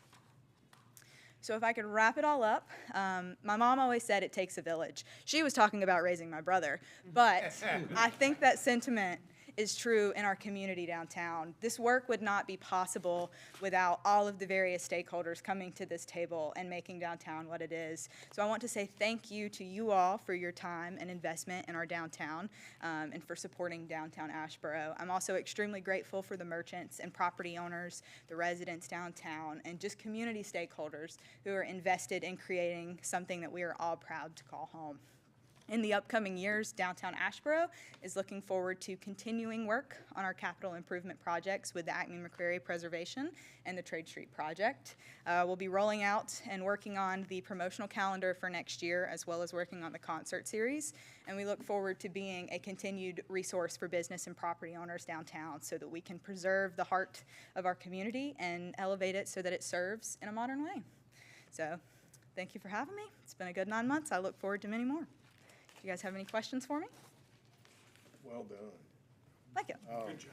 You know, Mayor, we always say that in the equivalent of your house, your downtown's your living room. It's Absolutely. where you want to entertain guests. I say this all the time, I'll show anybody in my living room. I'm not so keen on showing them my closet. They can come anytime and see the living room. So we were really excited about it. And Addie, when we get the Admin McCreary job done, Addie will be coming under our member of our team full-time, and she'll continue to support DAI. So we're excited about that, too. I'm looking at that picture, and I'm just struck by, I remember the Beatles the first time, so it's pretty exciting. They were pretty close. Great concert. We were pretty close. Well, and Mayor, I realize that I'm biased, but I just have to weigh in as a Downtown Asheboro Inc. board member, how fortunate we are to have Addie. I'm sure that you can all tell by the quality of this presentation and her communication that we are incredibly fortunate to have her here in this community, and thank her for all of her work so far. Good to be home. Numbers that you just shared with us, job creation and investment and this and that, is that pre-full moon or post-full moon? That is pre-full moon. So the way that we track things is, was the construction done? And then there's usually a gap between construction and business opening. So that's like the pharmacy, we counted for construction, but we've not started counting that for the jobs yet. But we're looking forward to full moon, so. I hope everybody is. They are. I hear the buzz. Can I ask one question? Yeah. Have you had any time frame on when they might work on the old savings and loan building, when they might get going on that? So they're utilizing historic tax credits to do that project, and so that requires working with the state office as well as the Park Service to make sure they get all of that worked off. They have submitted their phase 1 or part 1 and 2 application, and so now they're waiting on some feedback from the Park Service and the state office for historic preservation. And then once they get some of that feedback, I believe they can start touching things. But the key with historic preservation is to document everything and don't even pick at the paint on the wall until you've gotten the thumbs up from them. So Who's their consultant? Is it Heather? Heather Fernbach is his consultant for that project. She did my building. Yeah, It and she's would be great. good if they could kind of trim the shrubbery and stuff around there. I mean, don't, I know a guy. you know, so. I can drop some hints. She said, I know a guy. Comment. Addie came to our Kiwanis Club, was it a month ago or not that long ago. And they could ask me questions or you when you show up or whatever. And we don't get wows. When Addie was there, it was a wow, a lot of wows. You know, so you do a great job in presenting and selling downtown Asheboro. Thank you for that. And remember, the 1.1 million of public expense, we got a $1.5 million grant to buy Acme McCrary and facilitate, by the way, the Trade sprinkler street. system works in it. So we did make that as part of the public safety. And another 1.5 million that we've not encumbered yet to Trade Street. So we've been able to leverage those state grants into jobs and investment right here. You don't want to know what that sprinkler system would cost you. You had to start over. No. Addie, you're doing a great job. Thank you. I enjoy working with you. I'm excited about you coming on board as a city employee. And I appreciate all you've done for us and what you will continue to do. Absolutely. Kelly hit the nail on the head. We are fortunate to have you. Like I said, I'm glad to be home. I'm glad to not be driving an hour and a half anymore. So. And glad to have your husband up here too. Yep, absolutely. All right, thank you. Guys. All right, this is the appointed time for the public comment period. I will open the public comment period and invite anybody in the audience that has anything they'd like to address the council on in way of city business or concern. And I assume that's why you're here, so I'm gonna let you go first. I think they're here for a zoning case, Mayor. Are you here for a zoning? You're not here for a public comment? No, they're Okay, here for- She's here for a zoning case. okay. You'll get your chance to speak at the zoning. Is there anybody in the audience that wants to address the council on items of city business? Okay, we'll move right on to Mr. Sermon, Recreation Services Director, you have some amendments for the Cultural and Recreational Services Policy Manual. You're not last. I am not last. I'm actually the highest on the agenda I've ever been. Had to stay to midnight last month, so I didn't want to, appreciated your kindness and your patience, so put you at the top this time. I just work here. Mr. Mayor, Council, thank you for having me tonight. I am here to present for your consideration a couple of ordinances. The first one is to amend the Cultural and Recreation Services Policy Manual to include the Zoo City Sportsplex. That's our Rules and Regulations Manual. You should have a copy there in front of you. I've got a short presentation. I'm just going to hit the highlights. If you have any questions as I go along, please stop me. I'll do my best to answer them for you, but I'm not going to sit here and read the entire policy for you.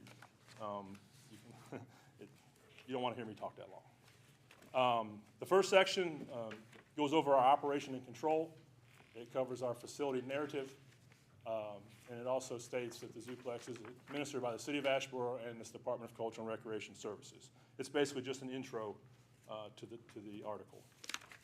Section 19.2 just lists our facilities of the Sportsplex, which is all of our turf fields, which is there are 8 of them, with varying dimensions for soccer, lacrosse, football.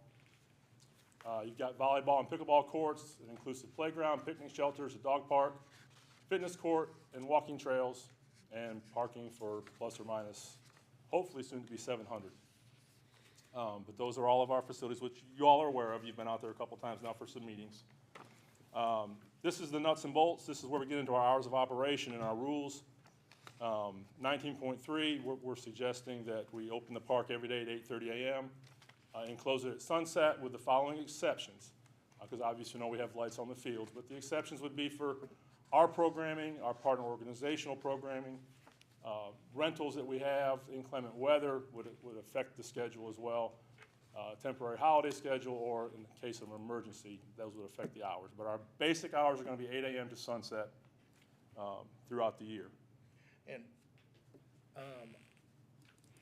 you would include Sunday morning just for passive activities? Yes, like walking we're or basically looking at running? running this facility just like we do our city lakes and all of our other parks. They're open basically 7 days a week.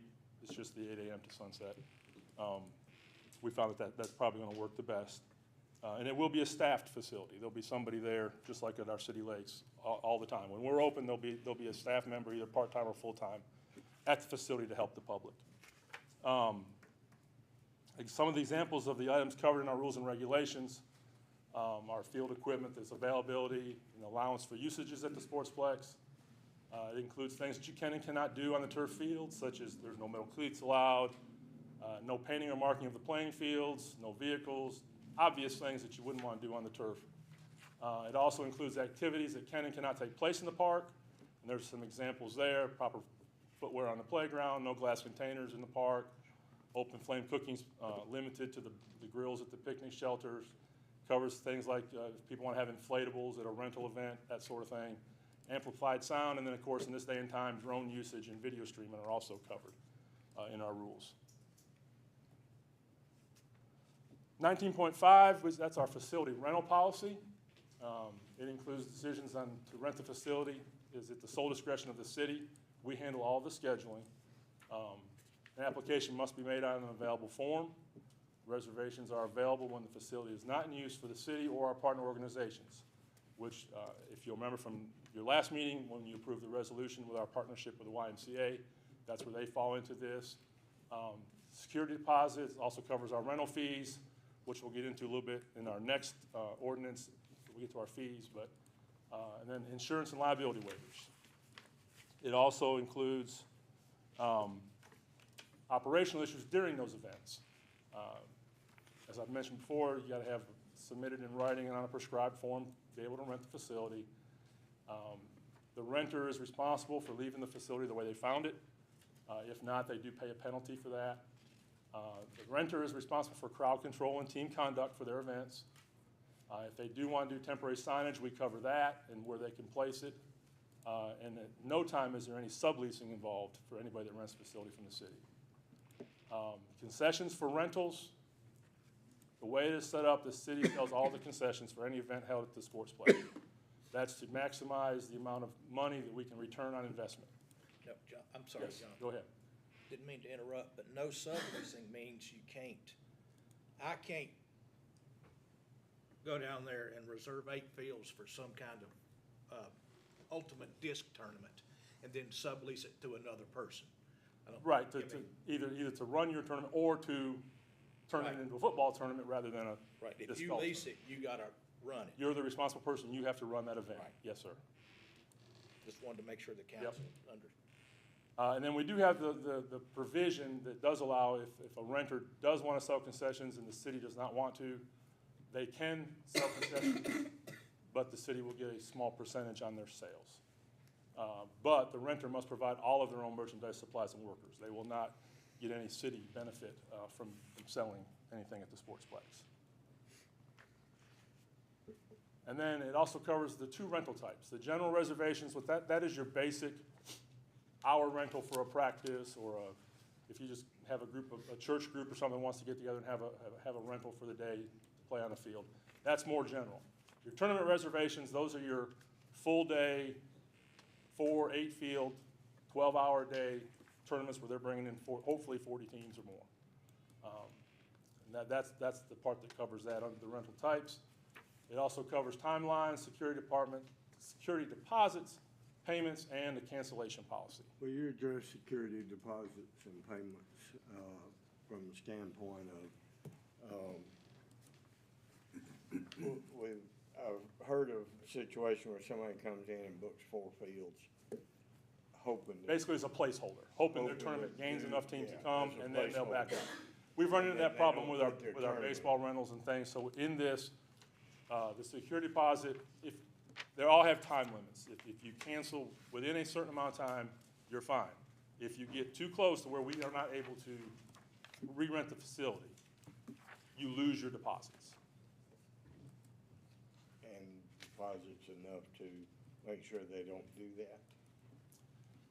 We hope so. If it's not, then we'll look at increasing, but yes. We also have to make sure, because this is new to the area, new to us, picking certain levels of fees is sort of a shot in the dark.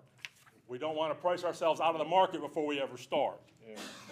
So there's going to be a bit of a learning curve there, and that's why we set it where we have. Hopefully, it'll be enough to deter that, and if it's not, then we'll readdress the issue.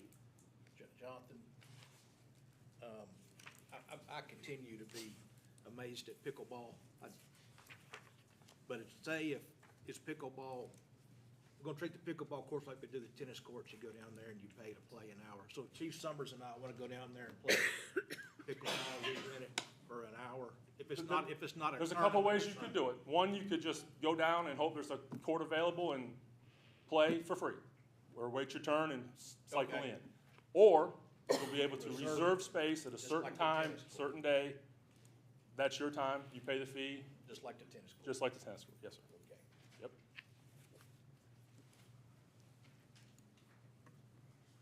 And then, as you recall from the resolution you all adopted at August council meeting, 19.6 is our partner organization definition. At this time, it covers the YMCA. They are considered a partner organization with the city of Asheboro. All sportsplex amenities we still do the schedule, but they get preferential treatment on when they hold their events, just like we do at the sportsplex. The city and Asheboro YMCA will partner to schedule and manage their recreational youth soccer program, their challenge soccer program, and the recreational youth and adult beach volleyball, just like was in the resolution as I mentioned before. As a partner organization, they're not required to lease the facility or pay any fees to do that. They will be allowed to retain their participant registration revenue for those partnership programs. And they'll also get to sell concessions for those programs and keep the profit gain to turn back into their youth programs. And then we also have included, because of the size of this facility, we have to include an inclement weather policy. And you'll notice by the ordinance, we're only looking at, I think it's letter A this time. which says we have the ability, the right to suspend activity and/or close the sportsplex in case of inclement weather. We are getting a weather monitoring system, which it'll alert us if there's a tornado warning, tornado watch, lightning in the area, and that's what the rest of that section covers, is what happens in those instances. There will be a siren involved that it'll set off a warning. We get everybody. It's not installed yet, so it will be installed by the first of the year, and that's when that part will go into effect. But that's our inclement weather policy. And then we've reserved sections for future use, because like I said, this is a learning curve. There's gonna be things that we don't know about yet, because we haven't experienced it. We're gonna need somewhere to put additional things in the future. So that's where they are. So if you have any questions, I'll be more than happy to answer them for you. And when we were out there last Tuesday, 10 days ago, we had inclement weather right at the end of our special call meeting. So We did. it's, we live in all four season We do. part of the country. And we maintain an inclement weather policy on all our baseball fields, tennis courts, golf course, all our activities, the lakes. Yes, all we our do that, but they're not big enough to actually have their own system, which The this one. siren out there is gonna be real important, because that thing's about a half mile from one field to the last field. Yes. And to get people off those fields down in the hole. And that's the like- key. The Like timely a golf manner. course. You blow the Right, siren, exactly. everybody knows. Knows what it is. Yep. Oh, and it does come with a manual shut-off feature, so that it doesn't go off at 2 o'clock in the morning and wake up all the folks there at the it's a nursing home. They don't sleep up there. All right, so, any other questions? And you're asking for approval? Yes, of adoption of the ordinance, if you're so inclined. Anybody inclined to make a motion to approve these, policy changes? Mayor, I move we adopt the ordinance by reference, amending the Cultural and Recreation and Services Policy Manual. We have a motion by Mr. Bell. Do I have a second? Second. Second, Mr. Burks. Discussion? All in favor, say aye. Aye. All opposed? Motion carries. Thank you, sir. That was the first half. I got one more half. Oh, you got one more? Yes, sir. Now that you all have approved the rules and regulations, now we have to talk about the fees. Normally, we would take up this process at your budget approval meeting. That's when we normally do our yearly scheduled deposit fees and charges. But at that time, the Sportsplex wasn't far enough along in that process to generate any fees yet. So we wanted to wait until it was all complete and just come to you one time this year. So that's what this is about. This is a few changes to existing fees and the establishment of fees for the Sportsplex. And like I did mention, it's sort of a shot in the dark to start with, but I'll give you a little explanation as to why we chose what we chose. I've already mentioned some of these already as I got ahead of myself, but the process usually occurs during the annual budget adoption. Proposed Sportsplex fees are not ready, blah, blah, blah. Like I said, I already covered that part. Here are the additionals or the changes, just a little bit. The golf course, we did have to increase our, basically for gasoline. So our cart fees, anything that was associated with the cart fee has gone up $1 or $2, either for a city resident or a non-city resident. That's our recommendation there. For the lakes, basically, if you believe all the hubbub, it's been a problem for our people, but if you go to all the restaurants, they claim there's a coin shortage. But basically, the fee increases there is just to round the 50 cents up to $1, the nearest dollar, so that we can make it a little bit easier and not have to carry so much change. That's what those fees consist of. The theater, that is strictly a supply and demand issue. We have seen the number of events, the number of requests for events skyrocket for the theater. And in order to continue to keep at that level and produce the events, we do need to raise those fees. So that is our suggestion there. The tennis center, We do have a new tennis pro who, in previous meetings, we've heard from the public that they are grateful that we've hired Ricky McElrath to come back and do that. With that, we do need to set some fees for lessons. I do want to make a clarification. This is just for private lessons. This doesn't affect anything as far as our clinics, our camps, and that sort of thing. Those fees will remain as minimal as possible. This is just to set fees for private lessons. One-on-one private. One-on-one private lesson with the professional. Yes, sir. And Ricky's a good person for that. I've already heard that we did a good job for the tennis people. That's all the feedback that I've been getting. It's been thanking us for hiring them. Yep. Yep. And Jonathan, would we have last year 255 plus or minus nights in Sunset Theater? Something like that? Almost every day, but Monday night. Every weekend is booked. Yeah. Yeah, 6 months to a year ahead of time, it's already booked. Yep.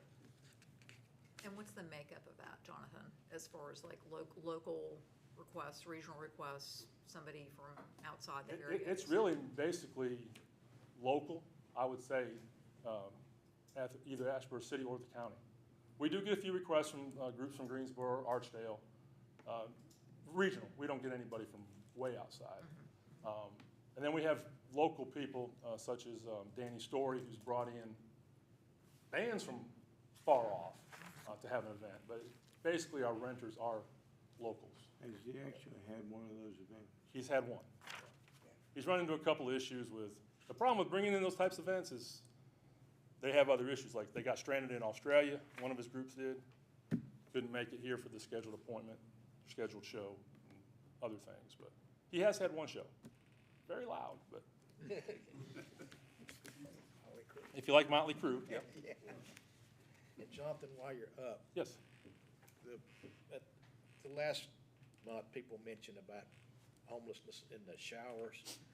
I know you and Facility Director Jimmy Cagle were gonna put a plan together. Y'all work. We have. I actually, facilities went and did the work to address the showers. I actually turned the water off personally yesterday. The feedback we got from the tennis pro and the people at the tennis courts was our tennis players really weren't using the showers. So they were just there as an attractive nuisance. So we cut the water there. The locks have been to where you can't flip the lever on the inside to lock yourself in. That was another big complaint that we were getting. So that's been addressed. I also have a meeting with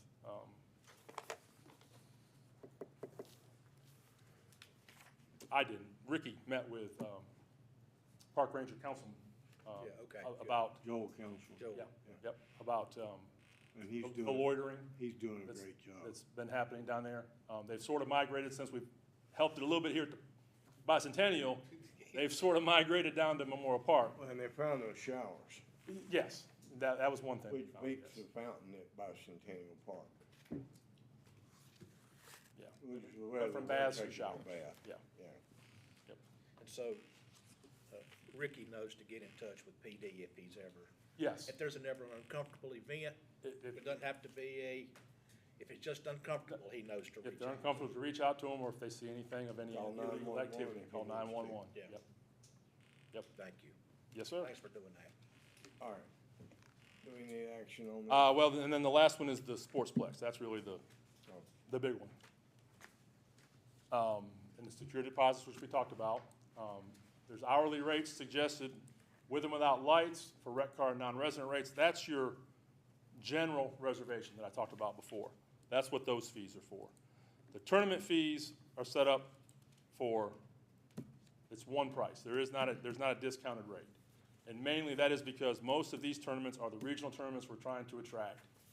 And they're not gonna be a city resident to get a discount anyways. All they would do is get a city resident to fill out the paperwork and then cheat the system. So that's why it's a one price for all. We did comparisons with Bryan Park Soccer Complex and Brown Summit. That is the one run by Fusion. They also run one over at Bermuda Run. But we looked specifically at the Bryan Park Complex, Sportsplex in Matthews, North Carolina, Ting Park in Holly Springs. We just compared all them to sort of get a basis for our rates. And just as an example, the field rental for a day ranged anywhere from 300 to 715. Now, the 300 is the low end, that's your Parks and Rec departments. Your 715 was your Bryan Park Soccer Complex. They actually, if you rent the entire complex, $15,000 a day. They have 21 fields. They don't have as many turf fields as we have. That's 21 times 715, they got. $15,000. Yep. That was Bryan Park, you would get that. At Bryan Park, you can get that. Yep. Yep. We have not suggested to that level, because like I said, we didn't want to price ourselves out to start with. I'd rather go up than come back. And this is part of what we told the council, kind of the crawl, walk, Yes. run period. That's exactly right. Yes, sir. Once people familiarize themselves with our facilities and demand increases, we can. Same thing with we're doing with the theater, supply and demand. Yep. Great. All right, you want action on? But that was it. Yes, sir. Your Honor, Mr. Mayor, in spite of the font size of the fees, I will move that we adopt the ordinance amending the fees by reference. I have a motion by Mr. Bell to adopt this recommended fee schedule by reference. Do I have a second? Second. Second, Mr. Burks. Good thing you're here tonight. Good thing. Discussion. Everybody comfortable? Let me just ask about. Yes, sir. We had an email from a citizen about the tennis fees today. How much, so you've been charging no fees for lessons, is that right? And we're gonna Because go- we did not have a fee established. Okay. We did not feel comfortable just setting one, so we wanted to bring it to y'all first. That's why there's a fee now. So Ricky was hired about 3 months ago. In that period, he's just been providing the service. Okay. Yes. So how much was the fee? I can't find it anywhere. How much are we gonna charge now? For a private. $20 for half an It- hour. Yeah, it's based on the time that you're actually with the, I got it here. Hold on a second. It was 20, 30, and 40 for half hour, 45 minutes, an hour. Yep, and like Clark, it's too small, so I'll take my glasses off. You're younger yes. than I am. Yeah, but these stupid bifocals, I can't get used to them. All right. We're good. How long we been without a director down there? A pro? It was over a year. Okay. Yep. Well, good job. And we have a motion and a second to approve by reference. Any more discussion? Any other questions? All in favor, say aye. Aye. All opposed? Motion carries. Thank you, sir. Thank you, sir. And I would like to take this opportunity to thank the two commissioners that are here, but more, I think, is more along the line of what I'm thinking is to let everybody in the room know that our commissioners have helped us build the Sportsplex. And it is a community asset, tourism asset that will put people in, and our whole purpose in building this to the scale that we built it was to put people in our motels and restaurants and bring people to Asheboro to leave their money here when they go home. The commissioners stepped up and have given us two $500,000 gifts so far, and we're hoping for another one next year. So thank you very much. I know you guys see the value in this, and as we get it open and get all the bugs ironed out and we start hosting these big tournaments, I think we're all gonna be pleased that we were able to do what we've done out there. It's gonna be on the map.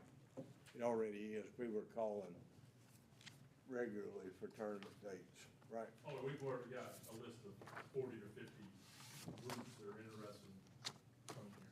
Yes. Okay, great. Mayor, can I ask just a quick question, just for clarification of John? So Jonathan, I think you said that normally we would have done this fee approval as part of the budget process. But at any time, I mean, if things just totally Oh, yeah, explode, yes. we can come back anytime, but that's just the That's- typical time that's correct, yes. when it would be done. Got it. Yeah, Okay. anytime Just wanna make sure I staff was- feels like we need to adjust a fee up or down, Got it. they can bring it to us as an agenda item. Okay. Okay, council, you have in front of you, numerous items on your consent agenda. Mayor, just a couple of comments. Item G on the temporary street closure for downtown Asheboro, November 11th is Veterans Day. That is a Saturday. It will be held on Saturday. The holiday will be supported, was practiced, honored on November the 10th, but the actual parade will be on November Day. And as we talk about, here's another senior police officer, Master Police Officer Lori Ann Johnson, who will be retiring soon. You know, we talk about, we hired some young people, and we just had Dr. Ardelon here talking about BLET. Well, 30 years later, they go out the other end. So, so we wish her good luck in her retirement. We're losing a lot of experience over the past couple of years and the next few years coming before us, losing a lot of experience in our PD. But I wanted to mention this, that most of you know we had Asheboro City Schools had a bomb threat at the high school last week, and pretty serious bomb threat that was called into the office and threatened bombs and Shooting. an active shooter scenario. And our police did a great job, assisted by the county sheriff's department. They evacuated these kids from the high school. All the other schools sheltered in place, but the high school was evacuated. They were moved across the street to the church, and our PD and deputy, all the rolling stock perimetered the property to make sure that an active shooter couldn't just walk in to the building or whatnot. And we got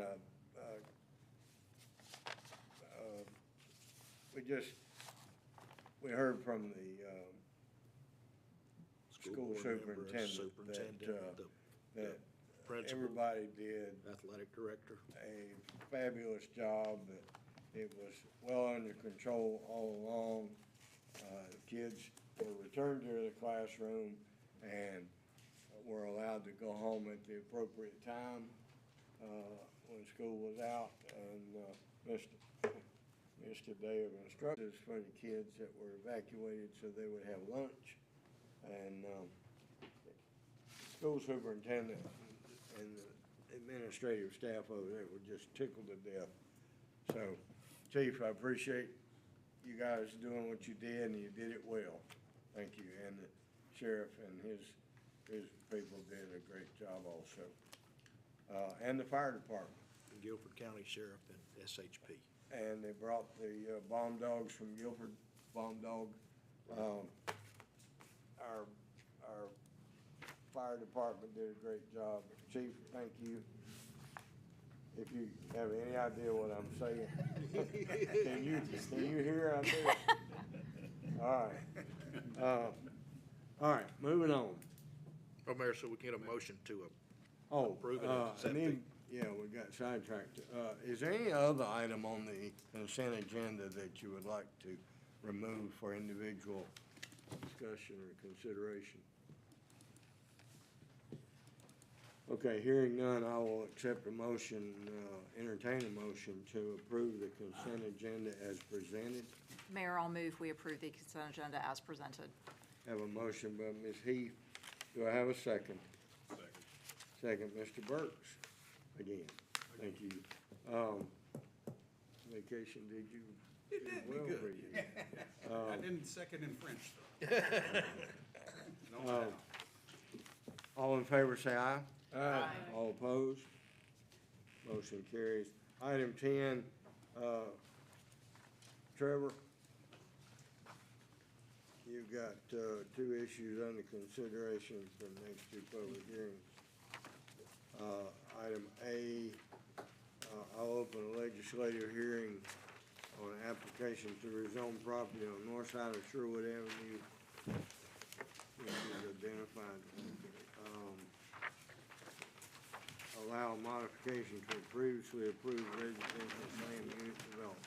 Thank you, Mayor. This is a public hearing. The applicant on this application is Larry McKenzie. In the development is under construction. A large part of it is already built. As you'll see from the site plan that I've submitted, we're specifically talking about the phase 3 of this project. So this application only affects about an acre and a half of property within the development. As you see in the report, it largely stems from a request to modify the previously approved setback along Sherwood Avenue. That's the primary reason this application is before council. You are familiar with this property. You've seen it before. I will spend as much time as you'd like on it, but I'm going to move pretty quickly through here. Just to refresh your memory, the subject property and all of the property in yellow surrounding the subdivision is medium-density R10 residential zoning. This particular project received a special use permit for the planned unit development, the townhome concept that is under construction. The surrounding zoning is just more traditional single and two-family residential development. To the north, you see the commercial corridor along Dixie Drive. The properties identified with the letter on this map did receive a notification from both the applicant and the city pertaining to this request to modify the previously approved setback specific to the portion identified by letter A on the map. This case has also been properly advertised in the paper. Signs have been posted on the property, and those adjoining notices have been sent.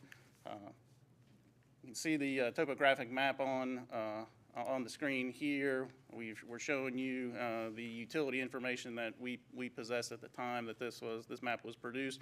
There has been new infrastructure built into this project with this development, and you can see some of that on the map here. This is a photo. It's got a little bit of age on it, but you can see the phase 1 and phase 2 to the north that has been constructed. This is the last phase in the project. As I'll show you in the photos, or if you've been by there recently, you see it under construction also. This is an oblique map. It's even older than the prior aerial photo, but it does give you a little bit of different perspective in terms of the development pattern in the area. This is a portion of the site plan that you all have. It shows, and I've attempted to outline the boundaries that are in play with this zoning application. It's that area outlined in red. And what we've done to try to make this easier to see on the screen is the previously approved setback when the city council reviewed this project and granted it authorization to construct, established a 30-foot setback. That's identified by the green line on the screen. This application is to adjust that will allow some decks that are going on to the back of those homes under construction to be at about 19.5 feet from the Sherwood Avenue right-of-way. This is a picture from July. This essentially came to, in talking with Mr. McKenzie, he brought this to our attention. At that time, we said, we need to address this. The way to address that is to take this back to the council and ask to modify that setback. I think at the time the project was conceived, there was some thinking that these would be at grade, like other homes in the development. Under the city's development codes, an at grade patio can encroach into a setback. These decks are considered structures, and so they are subject to the building setbacks for the project. So that's kind of how this all evolved. This is a picture, again, from prior to the planning board meeting in August. So a lot of these pictures got a little bit of age on them. But this was a view at the Whitley Street entrance into the project looking along Sherwood Avenue. Those homes under construction on the left side of the screen are in the applicable phase that you're reviewing here tonight. This is just a view of the existing built portion of Whitley Street. This community has a mixture of public and private streets. Whitley Street coming into the development from Sherwood is a dedicated public street that the city is maintaining. The rest of the streets in the road in the subdivision are privately maintained, and there's an owners association that handles that. This picture is showing a modification that was actually administratively reviewed and accepted by the staff to add a exit onto Sherwood Avenue, one-way directional exit due to some topography issues that the project was facing on the original design, which had called for a turnaround rather than a pull-through exit. That's ultimately what got built. So that is a minor change from the original development plan, but it's something that was discussed with the staff and reviewed by the city. This is a view looking east on Sherwood Avenue, away from the subject property. And then we're looking the other direction here. I'm just going to highlight a couple of these analysis points. Again, project originally approved via special use permit in 2019. The original number of units authorized was 29.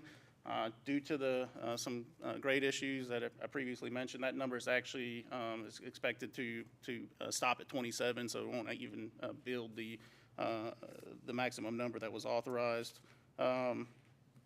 It's important to note, as we say in the staff report, that under the conditional zoning process, the applicant is able to request a specific customized zoning district for a project that allows some deviation from predetermined requirements that the city has established.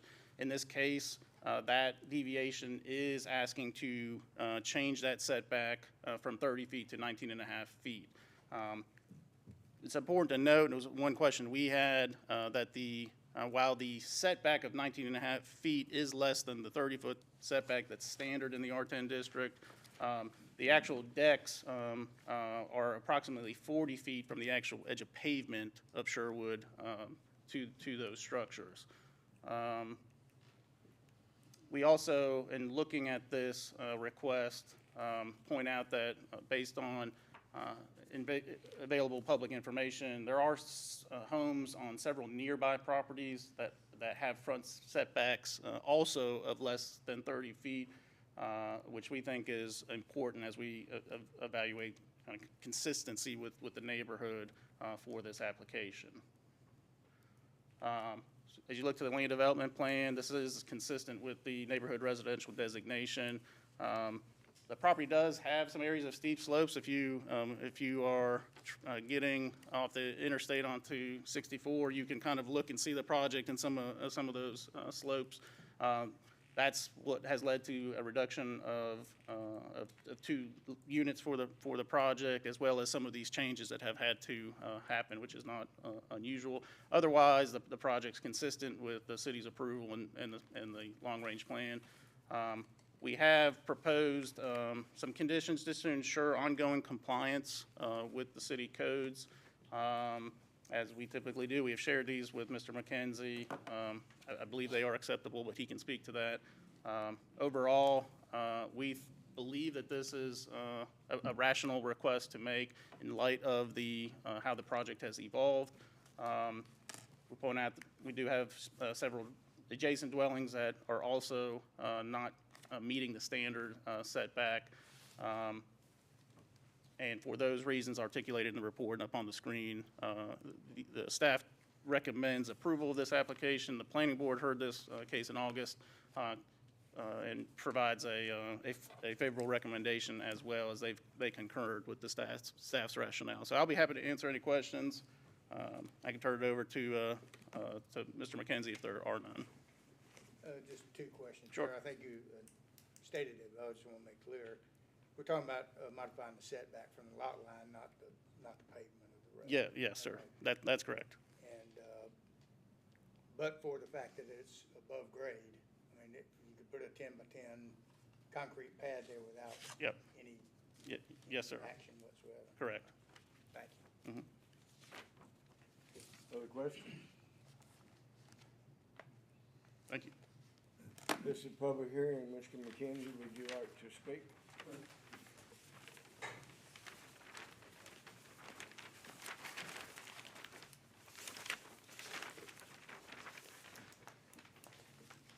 That pen's not working.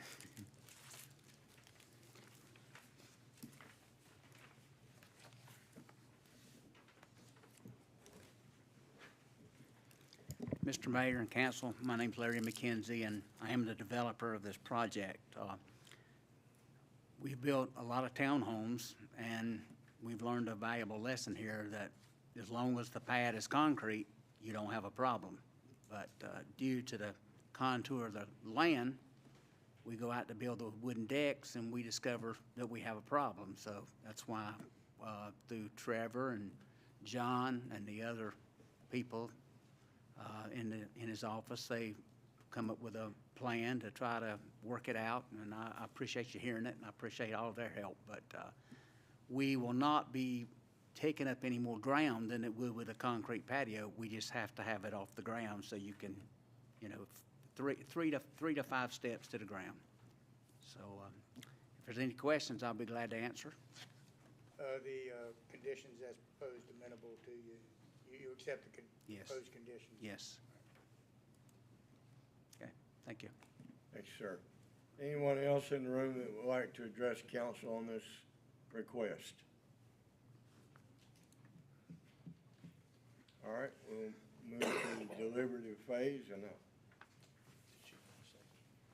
you want to say something, ma'am? okay, is this an item that you're interested in? Yes. Okay, it's time for you to speak. Come on up here. So, I have a, Pull the microphone down. okay. Speak into the microphone, tell us your name, and, now you'll need to print your name on that paper. Okay. So my name's Evelyn Delgado, and my mother is the owner of the home where they're trying to, I guess, cut some of, or basically get some of her property. So she was just wanting to know information about exactly how much they're, I guess, getting from the property, or if there's anything that's going to go in exchange, or like, are they gonna pay for it, or what exactly are they specifically doing that they requested this to us? All right, so you're asking a question of how much land your mother's gonna lose in this deal? Yes. Nothing. I believe, It's BB. BB would be property, BB, which is to the east of the property. The application only affects, the property owned by, Mr. McKenzie. Your property is not affected, your mother's property is, not impacted at all. The current boundaries remain, as they are, and they will not change. And that road that we were shown will all be on. Yes, that is clearly. Will not, that road that they showed up there on the screen will be on Mr. McKenzie's property, not your mother's property. Okay. I think she was probably questioning, because you were given notice, because you immediately adjoin, or your mother immediately adjoins the property, she was given notice because it is, she lives next door, not that it Yeah, affects. we're her. required to notify everybody that is around that. Okay. And Mr. McKenzie is telling us that he's not taking any of your property. Okay. Your mother's property. And, Mr. Nuttall, our Director of Planning, is telling us they're not taking any of your property. Okay. So I think you can rest comfortably tonight. Okay, thank you. Tell your mother we didn't mean to cause confusion. No, y'all are good. But, the road will be on Mr. McKenzie's property, will not take any of your mother's property. Okay. All right, thank you. I really appreciate y'all. I'm sorry you had to sit here all night to find that out. No, you're good. I learned quite a few things for today, so thank you. Thank you for coming. All right. Anybody else? Okay, in the deliberative phase, do I have a motion? Mayor, based on the consistency statement tendered by staff, I move we approve the rezoning request as being consistent with the LDP. You get that? Okay. We have a motion by Mr. Bell. Do I have a second? Second. Second, Mr. Swears. Discussion? All in favor, say aye. Aye. All opposed? Motion carries. All right, and then, let's see here. 10B, I will open a public hearing on development of program for community development block grant neighborhood revitalization. Thank you, Mayor. Real briefly, I believe back in June, myself and Mr. Lawler with the Housing Authority kind of prepared the council that there was likely to be an upcoming application submission period for CDBG funding for neighborhood revitalization projects. That actually has opened, and in order to consider applying for any type of projects under that program, we are required to hold 2 public hearings. This is the first of the public hearings where everyone is invited to come forward and provide suggestions on projects that would benefit low to moderate income residents here in Asheboro. Under this program, and how any project would be evaluated is on its focus on promoting equitable, affordable housing, supporting existing communities, or adding value to communities and neighborhoods. Under the current cycle of funding, the maximum award is $950,000. The city has previously applied for funding under this program for infrastructure projects. We were not successful, but the funding amount has increased pretty significantly since we last applied. So it is $950,000 that would be eligible to benefit low to moderate income persons or prevent or eliminate slums or blight under as defined by the federal government. Again, this is a public hearing. We are hoping to receive input related to needs and desired development activities. This would be the appropriate time to identify possible activities to be included in applications. And any input received here this evening will be incorporated into the city's ultimate determination regarding an application to the Department of Commerce. So following the public hearing and any presentation or speakers, should we elect to pursue a specific project under those program parameters, we would schedule a second public hearing that would go into detail about what those project goals are and how they are consistent with the program. As part of that, the council should the city ultimately elect to pursue a project, it would require your authorization to submit the application. So, ideas. Trevor, when we previously applied for this funding, did we receive any feedback as to why we didn't receive the funding? At the time, I believe a lot of the funding was going into Eastern North Carolina for hurricane recovery efforts, and so I think we were at a disadvantage due to just the timing of our application. From talking with folks, I think the focus has been and also remains more on housing-related projects versus infrastructure-related projects. And so in our case, we were kind of hit by both of those. We weren't in the region of focus, and our project was more infrastructure-related at that time. Thank you, Mayor. Okay, is there anyone in the audience who would like to address council on this community development block grant neighborhood revitalization funding possibilities? Yes, sir. I appreciate it. Bob Lawler with the Housing Authority, Asheboro Housing Authority. You put my name on here. And I was here in June to talk about renovation, some capital needs for Caspin Home Apartments, which is down on Church Street.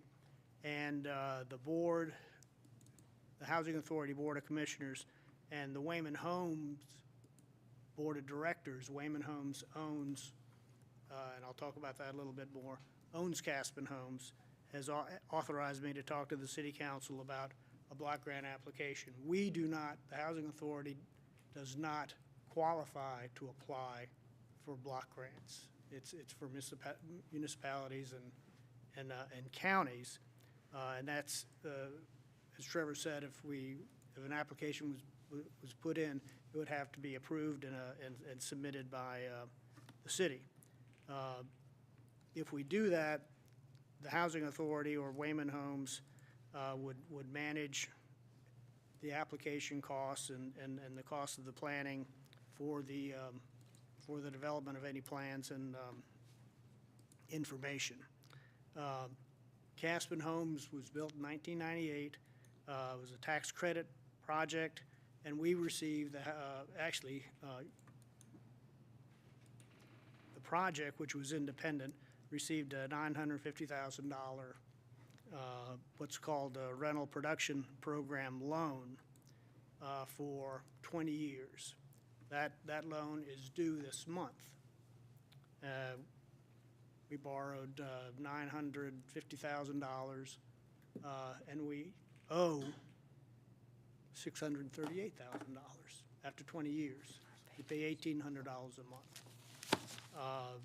We've been in negotiations or discussions with the North Carolina Housing Finance Agency about renewing the loan, paying the loan back, or getting some capital funding for improvements, but it's going real slow. They've got, the Housing Finance Agency is a pretty big bureaucracy. So back in, earlier in the year, we thought, well, let's look at a community development block grant, because this is affordable housing. It's in very good condition, but it does need some upgrades. We did, or have been doing a capital improvements or needs assessment for Caspin Homes, and based on contractors' estimates and our engineers' estimates also, there's about $1 million, $1.5 million of improvements that we could make. And if we're authorized to submit an application through the city of Asheboro, some of the things we're looking at doing is new exterior siding with insulation for energy efficiency, new windows, porch and deck rehab, new carpet in hallways and tile in common areas, replacing HVAC units. And it's amazing that a building that is 20 years old and has 50 units and one for a manager, 30 of the HVAC units are still operating. We replace them as they go bad. And putting new ones in, the problem with putting new ones in is they don't last as long as the originals. The old saying, they don't make things like they used to. Well, that applies to HVAC units. We'd also like to do some security cameras and electronic entry. We do have cameras in the building. We use them in addressing the mayor's discussion on homelessness. We do have people coming in and out of the building from time to time. We do have cameras. We've used them. We've worked with the police department. We've actually had people come in following the UPS guy and picking up packages. Our 2 or 3 cameras caught one, and we were able to put him on the off-limits list. We've also had some homeless camps around Caspin. But another item is landscaping and erosion control. The application's due November 11th, and if you apply, we would ask for the maximum $950,000. There's one issue with the block grant that concerns us. It's called the grant program, but if you're doing rehab, housing rehab or preservation, it's a loan. It's either a deferred loan, an amortized loan at low interest, or a deferred forgivable loan. And if you agree to apply for or on our behalf, we would like and prefer a deferred forgivable loan, because we don't want to add. Can't imagine. Well, I wanted to get it out front. Because that is one, and there's probably some other things that we haven't thought about. That's a biggie. That is a biggie. So I'm here today just to, in the public hearing, to say we're still interested in that. We're working with our engineer, with our grant writer, and been talking with the CD Community Development Department, Trevor. We would appreciate your support. Great. Thank you, Mr. Lawler. Any questions? I could have a question for Trevor, if he could. Yes, sir. Come back up. Whatever. Who do I give this to? I would give it to Ms. Dorr. I'm looking here, this is like, it says block grant neighborhood revitalization. And if they get the grant, we're probably gonna get one grant, right? I mean. Yeah, I think if the cities would have, likely would receive just one grant, if in working with the housing authority, they would be a subrecipient of the city, so the city is likely to only be eligible for one grant. Well, I mean, I support what they're doing, but we have some neighborhoods that really need some work. And I'm thinking about, about the one over on North Macquarie, from about the city limit sign to the ballpark. I mean, that's a pretty blighted neighborhood. I mean, how can we get some money let's work on a neighborhood like that? I mean. That's something that we could look at. That's part of the purpose of of this meeting. We would need to kind of identify what those, what the project scope would be to address concerns. If that would be infrastructure related, or would that be related to loans that potentially could be made by the city for owner occupied home repairs? We are hoping to use $130,000 of urgent repair funding to address homeowner needs for low-income individuals. So if your question is related to addressing housing conditions, I feel like we already have a program getting ready to launch to address those issues. I didn't know how these would work together. Yeah. I mean, I just wanted to be sure that we address our blighted neighborhoods. Sure. Yeah. Because they look bad. And this, we hopefully gonna get a new apartment building on Church Street. That's gonna help that. It's gonna look, and this is a really well-kept property, and I understand what they're doing, but I mean, for blighted neighborhoods, we need to really work on, first, in my opinion. Sure. So that's what I was concerned. I think that urgent repair program will be a piece of that. If there are, again, it comes down to what specific action can the city take maybe to address, concerns related to those housing conditions. That is something that could be eligible. We just need to define exactly what that scope is. And ultimately, if there were to be multiple suggestions for projects, ultimately the council would decide which one to pursue. Okay. You have what you need? Yes, there is no action required here this evening. We'll continue the conversation. If we get other project suggestions, we will present those. It's possible that you will see this on your next agenda for a public hearing for specific action, but no action required tonight. All right, thank As you. I understood it, the timeframe with respect to Mr. Lawler's request is pretty. It's a pretty tight window to apply. Yes, sir. And that's part of the challenge with these programs also is the application, the resources it takes to put an application together is pretty extensive. So they don't give you a lot of time to do that.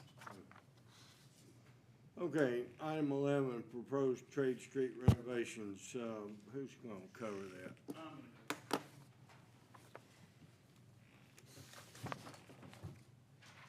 Trevor's gonna cover that.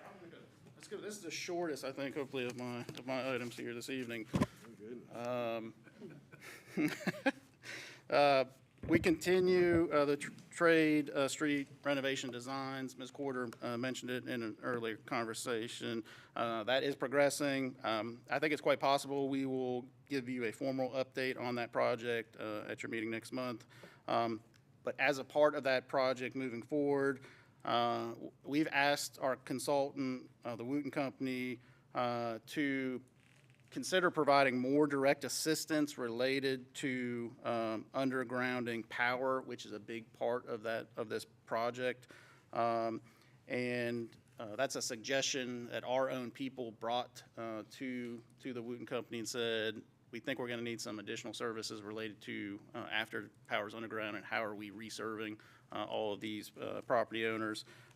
So Wooten did give us a proposal to add $15,600 to the original, the current agreement for additional electrical design support. We've reviewed that. We believe it's reasonable. As Mr. Ogburn said earlier, this project has taken no city funds. It's been funded by a $1.5 million grant. So our recommendation is to authorize the mayor to execute this agreement, this change order with Wooten. All right, I need a motion to recuse me for this discussion.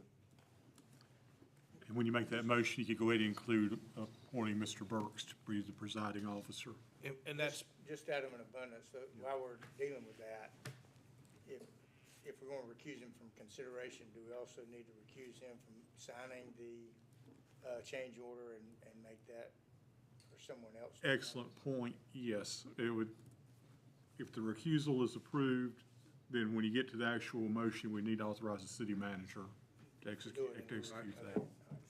So do I have a motion? Mayor, I move that we allow your recusal for presiding with respect to this particular issue in 11A. And Mr. Burks to take my seat Yes. for this one discussion. I do, that's part of my motion, yes. Okay. I have a motion by Mr. Bell. Do I have a second? Second. Second, Ms. Heath. Discussion. All in favor, say aye. Aye. All opposed? All right. Not sure what we need to do. We've already heard everything. So He's presented An amendment to an existing agreement. So just a motion to accept. That's all we need. Yes, sir. I would make a motion that we authorize the city manager to sign the amended agreement with the Wooten Company for electrical design, engineering services. Very good. All right, we have a motion from Councilman Bell. Do I have a second? Second. Second from Councilperson Redding. Any other discussion? Hearing none, I'll call for a vote. All in favor say aye. Aye. Any opposed? Motion passes. Mr. Burks, in anticipation of that action, Ms. Reeves did prepare an ordinance to amend the grant fund to account for these authorized change order. So we would ask the council's adoption of the ordinance appropriating those funds to be approved. Call for a motion to approve this ordinance. I move that we approve the ordinance to amend the state capital infrastructure grant fund by reference. Do I have to authorize John to sign it? No, this is just authorizing And just for the record, great question also, but you don't have to do that because we will wait. We'll get Mr. The Mayor Pro Tem will be able to sign that ordinance. Yes, sir. I have a motion from Mr. Bell. Have a second on that. Second. Second from Ms. Heath. Any discussion? Hearing none, I'll call for the vote. All in favor say aye. Aye. Any opposed? Hearing none, that passes. Thank you. Page 2. Item 12, Ms. Reeves, you have a resolution to finance acquisition of radios for the APD. Yes, sir. In the 2023-24 budget, we had projected and built into the police department budget leasing radios from Motorola for the police department. When we got the paperwork, we determined that the lease rate was about 7%. So the city manager authorized us to go to our friendly banker, who's been very gracious in giving us good rates. We went to Truist and asked them if they would be interested in financing the purchase of police radios. And they were, and presented a proposal to us for a rate of 5.46%. And the amount of the financing is $803,922.66. It is for a period of 59 months. This will save the city of Asheboro about $70,000 by going this route versus the other route that we had thought about when we were putting the budget together. So in your packets is a resolution prepared by the city attorney authorizing us to enter into this finance agreement. I recommend adoption. Questions, Ms. Reeves? This is a purchase rather than a lease, right? That is correct. We are purchasing it versus leasing them. And getting a better rate. And Truist is gonna finance that Yes. purchase. Yes. Used to be called lease purchase, it's called installment finance. Up 59 months or less, we don't have to have the local government commission's approval. 59 months or more, and real estate, we have to have the local government commission's approval. All right, do I have a motion to approve this by reference? Mayor, I move we approve the resolution approving installment financing by reference. Thank you, Mr. Bell. Do I have a second? Second. Second, Mr. Burks. All in favor, say aye. Oh, discussion. All in favor, say aye. Aye. All opposed? Motion carries. All right, Mr. Leonard, I will open a public hearing on 13A, which is a petition received from Larry McKenzie and Amber Hill requesting contiguous annexation of a parcel of land located at the end of Kelly Circle. Thank you, Mr. Mayor. This item was presented to council on August, or at the August city council meeting. Resolution has been properly advertised, and now is the time for the public hearing. Anyone in the audience who'd like to address the council on this request? Then, Mr. Mayor, Mr. McKenzie did leave, but obviously the petition speaks for itself. All right,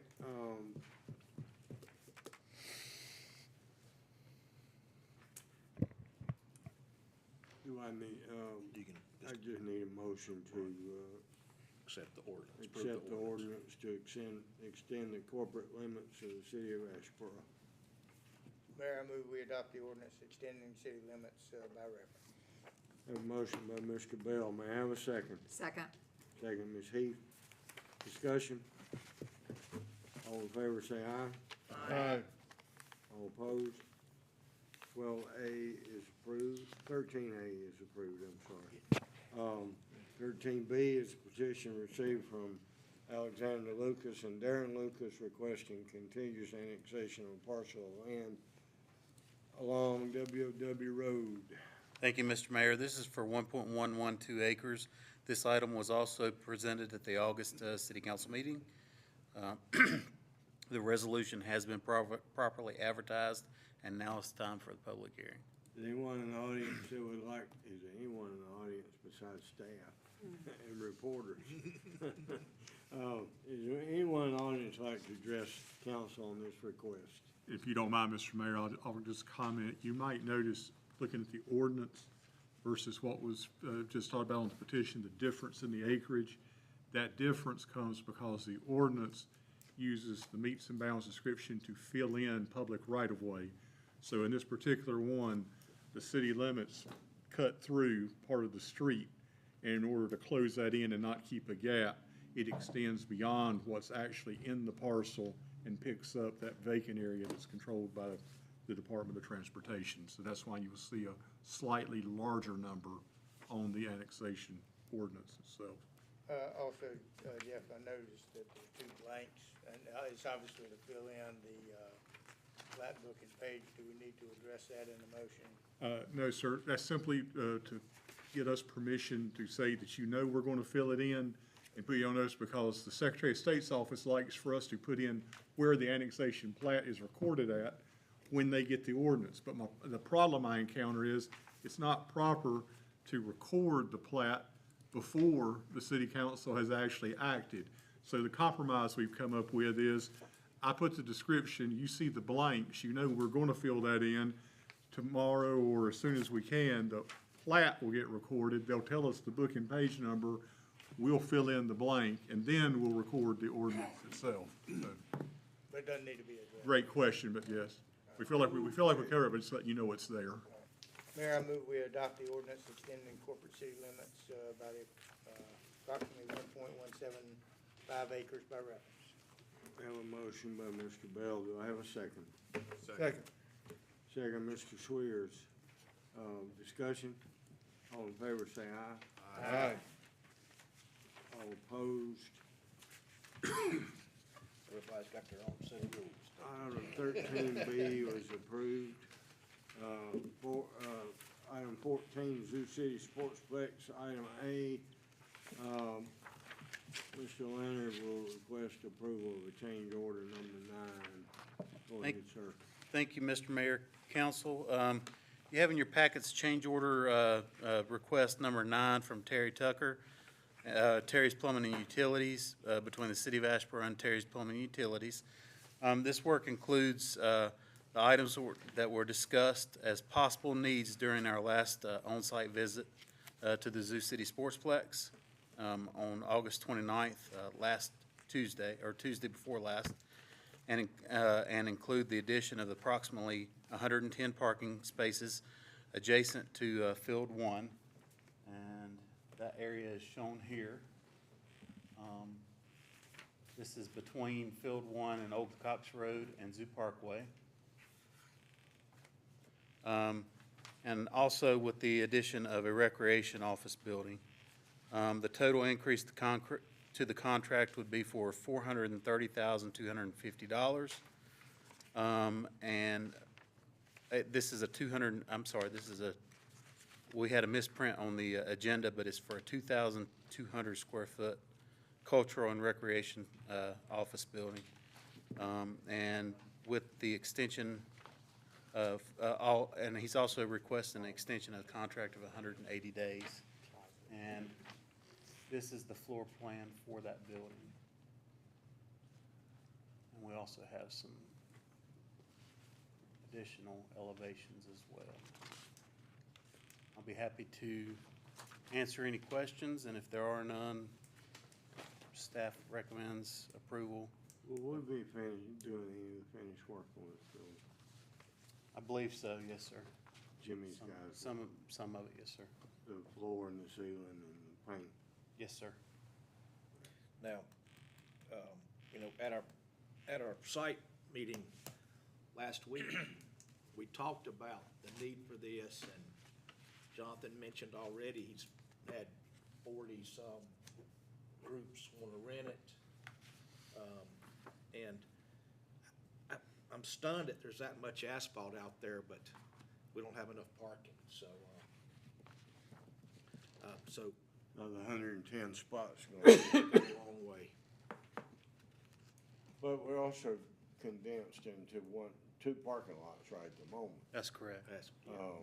With 3 football teams playing up on one field. So, once we get the whole park open, some of that'll settle out, but we're still gonna need another 110 spots gonna help. That's correct. All right. All right, so Mayor, Michael's presented this, we'd request it should be adopted. Obviously, if you notice those construction prices, those are very getting a lot of stuff for not a lot of money, if you think about what we just authorized to buy radios for. And of course, Jonathan and his group has approved this floor plan, and that fits what they need. Now's the appropriate time. All right, I have a motion to,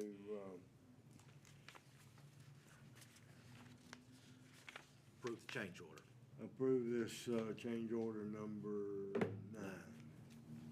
for Terry's Plumbing and Utilities. Mayor, I move we approve, change order number 9 with respect to the, projects as enumerated, in the ordinance, on the handout, the office, the parking lot, and the, sewer outfall.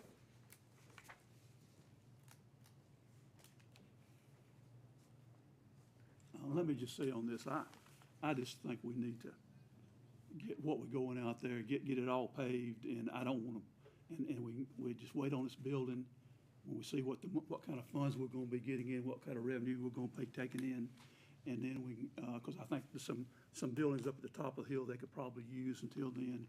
And so I just think, well, I would like to see this thing going before I approve any more buildings. So that's why I'm voting against it. Council, brief Terry's offer. We want to talk about that. You may want to add some additional comments, Mayor, that Mr. Leonard had that may. All right, this building. I've got the letter printed out if you'd like me to disperse it. Let's give everybody a copy of this letter, please.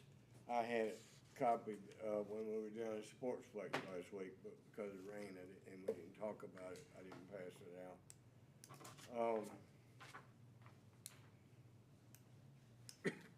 Mr. Tucker has offered to build this building for us as his contribution to the park. As a gift. Yeah, his gift to the park, at his direct cost. How much is the value he's putting in himself in, Michael, in round numbers? Thank you. I think we've estimated the total value of the building at $1.2 million, And what's the 1.2 if we were to build it flat out, and what's right the now, he's told us somewhere around 3 or 4. 100,000? Yeah. And what do you anticipate building the building for? You're right. Well, we're gonna finish it, so. Yeah. Yeah. So that's about a $300,000 gift from Mr. Tucker.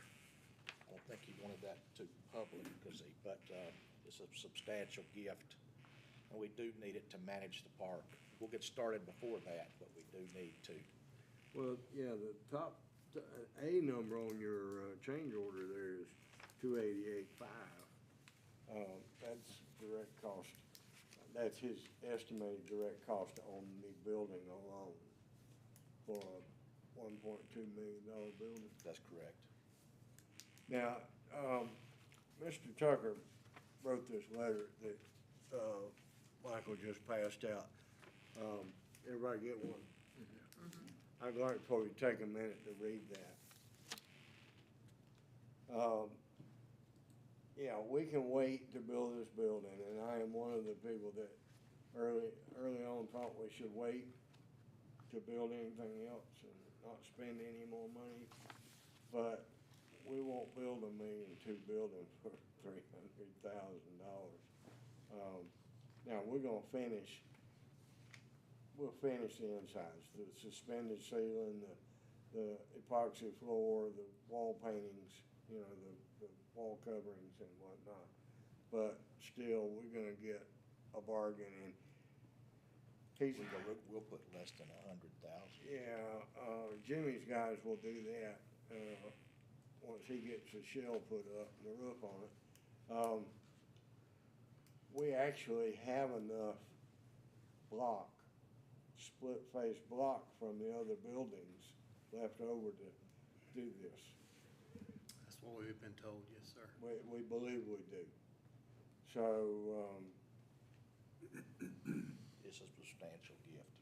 it's a huge gift,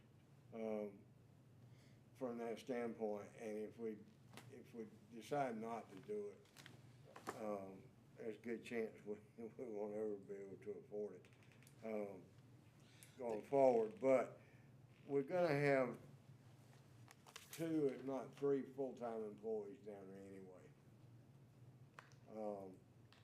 And as you see from the floor plan, can you put the floor plan back up? It's got a couple of amenities that, and Jonathan had a hand in designing this, right? Yes. This is what Jonathan and Michael feel is necessary. We've cut the original plan down a little bit. Yes, sir. And this gives you a place to check in too. The other thing I would, not only is this a substantial gift, I don't know who was here when we first did the first bid opening on this, but, Mr. Tucker's bid was half what everybody else's was. So this combined with that is substantial. I mean, it's $3 million total over the period, so. I got this letter one day just out of the blue.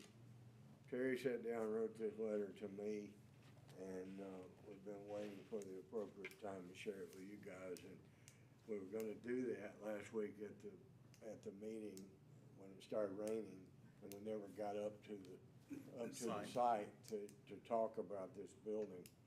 But, and I'm sorry to blindside you with this tonight, but he decided he wanted to contribute substantially, and this is his way of doing that. And there's no other appropriate space out at the Sportsplex that could fit this need. Is that accurate? No, because we need the additional parking and there's no more. You remember how it's so steep, stepped off, there's no, when you get down to the very bottom, you think you're at the bottom, but it's substantially above the creek bed.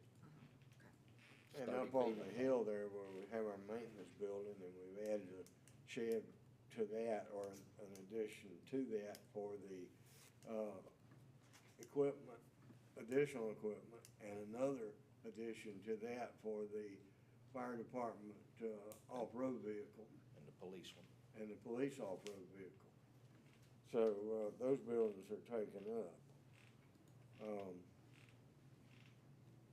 Yeah, and I will say, I wanna see this thing finished. I don't wanna keep spending money, but this is an investment, that we won't be able to do otherwise. Where will it go on the property? It's gonna be that orange, reddish building, Okay. All right at the main entrance. Right there, It's on the road coming in from the gate that's never open. okay. I mean, at this point, not been open. This is gonna serve us for check-in and out. That's correct. That's right. Yes, sir. Yeah. So when we, after October the 19th, which will be the ribbon cutting and the grand opening and the business after hours, the Zoo Parkway gate will be the main gate. So, and unless there's a huge event going on, you only be going one way and out. And just like if you go to a state park or a national park, you have to check in. You have to check in there too. As the mayor mentioned, particularly down in that dog park or on the walking trail, you cannot, we need the ability to manage it from the highest point also. You don't want your control spot at the lowest point. And this gray parking in this diagram here is the 110 spot. That's correct, yes, sir. Talking about, adding, in addition to the 600 we've already built. Yes, So sir. eventually, realistically, you know, we're gonna need this building. It's pretty much an essential building, whether we do it now or whether we put it off. 5 years. Yes, sir, for the function of the facility. You've got to have this kind of building out there to properly manage that facility. Yes, sir. And I And the heard, proposed parking will be the immediately closest property to the entrance. And that narrow gray is the, Walking walking trail. path that goes around the whole perimeter of the park. That's correct. Some places on sidewalks and some places, gravel, dust in the woods. Yes, sir. I understand Bill's angst, but, you know, I think, you know, if we can get this kind of deal, I think we would be remiss in not taking advantage of it. Well, It was gonna cost the Jerry's taxpayers ready more to down the start. road. If, I mean, and You'll probably start, it probably start tomorrow. yeah. We've been holding him up a little bit. He's ready to start. He wants to get this done before he finishes the rest, you know, gets everything out of there. Is there a time frame for that, Michael? He wants another 180 days on the project, but, yeah, He's still grubbing out the walking trail. yeah. He's got about 2/3 of it done. 2/3 of the walking trail grubbed out. And we've got a new delivery date on the bridges. They're supposed to be delivered October the 15th. Do we have the goats in place? They are not in place yet, no, sir. Is the fence up? Fence is not complete, the top rail's in. Okay. You know, the dog park, our preferred method of clearing out the underbrush in the dog park is gonna be goats. Yeah, have you talked to, Dr. Fetner? We got a fence around ours. We're gonna plan ahead. All right, so, are there any other questions of Michael regarding this? And Bill, I understand your concern, and I'm right there with you, except for a couple of things on this particular deal. Any other questions? Did I hear we're anticipating having 2 or 3 people down there, Oh, yeah. like physically down there? Yeah, Jonathan, When we are open, there will be at least one person there all the time. Ryan will be, Ryan's He's the manager. facility manager. We have budgeted, and when we did the initial design, there's 3 full-time positions that are being funded and up to a half a dozen more part-time. I mean, when you think that you're gonna be open 8 AM till sunset, 360 days a year, that's a lot of hours. Yep. We got playground, we got pickleball, we got volleyball, we got, Not only to run it, you've gotta have people there to protect our investment. yeah, that's it. We went down there one night during football practice, and there was a lady out on on number 3, with, 2 dogs on leashes, and one of the dogs was digging on the turf. And she's standing there watching it, apparently thought it was pretty entertaining. So, you know, it's unfortunate, but it's gonna take supervision. It's gonna take some park police. But, All right, you know, but we so- have that at other places. We have that at the lakes, we have that at the golf course. Yep. And this is way bigger and way more involved than anything else we have. Do I have a motion? I made a motion, I don't think we ever got a second. Oh, you made the motion? I did. All right, I'll say. we have a motion, Mr. Bell, and a second, Mr. Burks. Question, discussion. All in favor, say aye. Aye. All opposed? Abstained. He abstained, which is Okay. fine. An abstention is a vote in the affirmative. That, the clerk will end up counting that as a yes. All right, Bill, if you really feel strongly, you need to vote no. Or abstain, but understand that an abstention is an affirmative vote. Well, I just had in my mind, I wasn't gonna vote for any more buildings there till we get it going.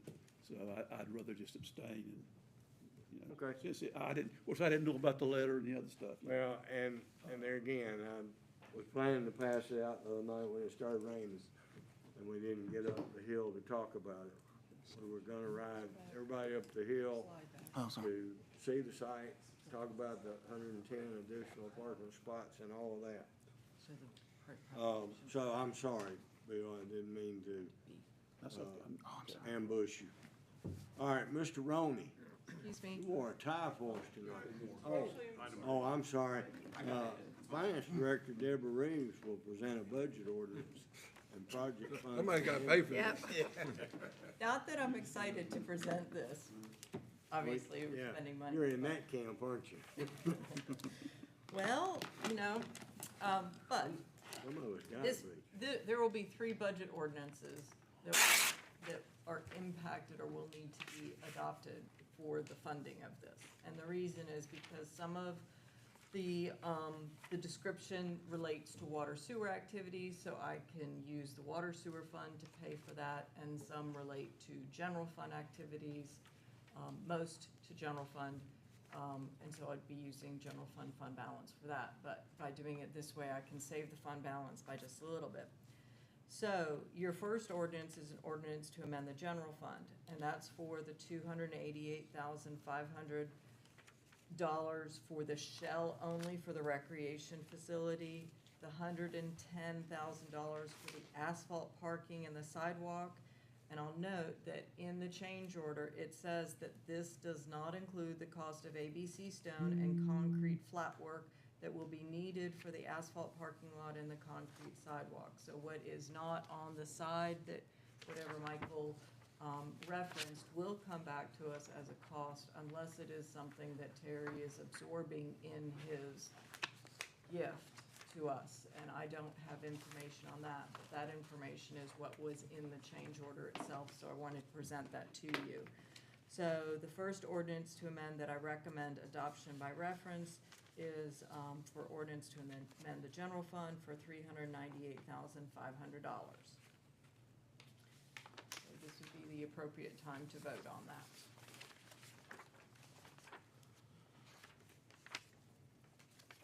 Questions? Do I have a motion? Mayor, I move we adopt the ordinance to amend the general fund by reference. Have a motion by Mr. Bell. Do I have a second? Second. Second, Mr. Burks. Discussion. All in favor, say aye. Aye. All opposed, motion carries. Okay, the next ordinance to amend is the ordinance to amend the water and sewer fund, and this is for $31,750.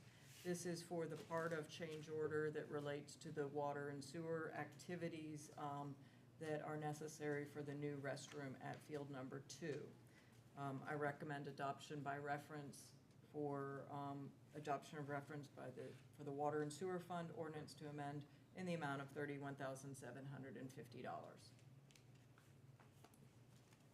Questions? Have a motion?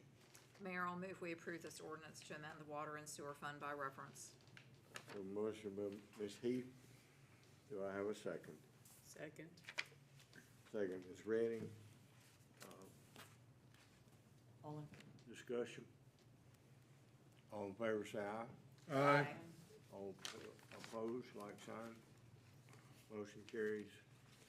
Third ordinance is the ordinance to amend the Zoo City Sportsplex Fund, because of course the funding comes from the general fund and the water and sewer fund, but we recognize the expense in the project fund. So the ordinance to amend the Zoo City Sportsplex Fund is for a total of $430,250, which is the sum of the cost for the general fund activities and the water and sewer fund activities. I recommend adoption by reference of the ordinance to amend the Zoo City Sportsplex Fund for $430,250. Questions? May I have a motion? Mayor, I move we adopt the ordinance to amend the Zoo City Sportsplex Fund by reference. Have a motion by Mr. Bell. Do I have a second? Second. Second, Mr. Burks. All in favor, say aye. Aye. All opposed? Motion carries. Mr. Rowland, you up now?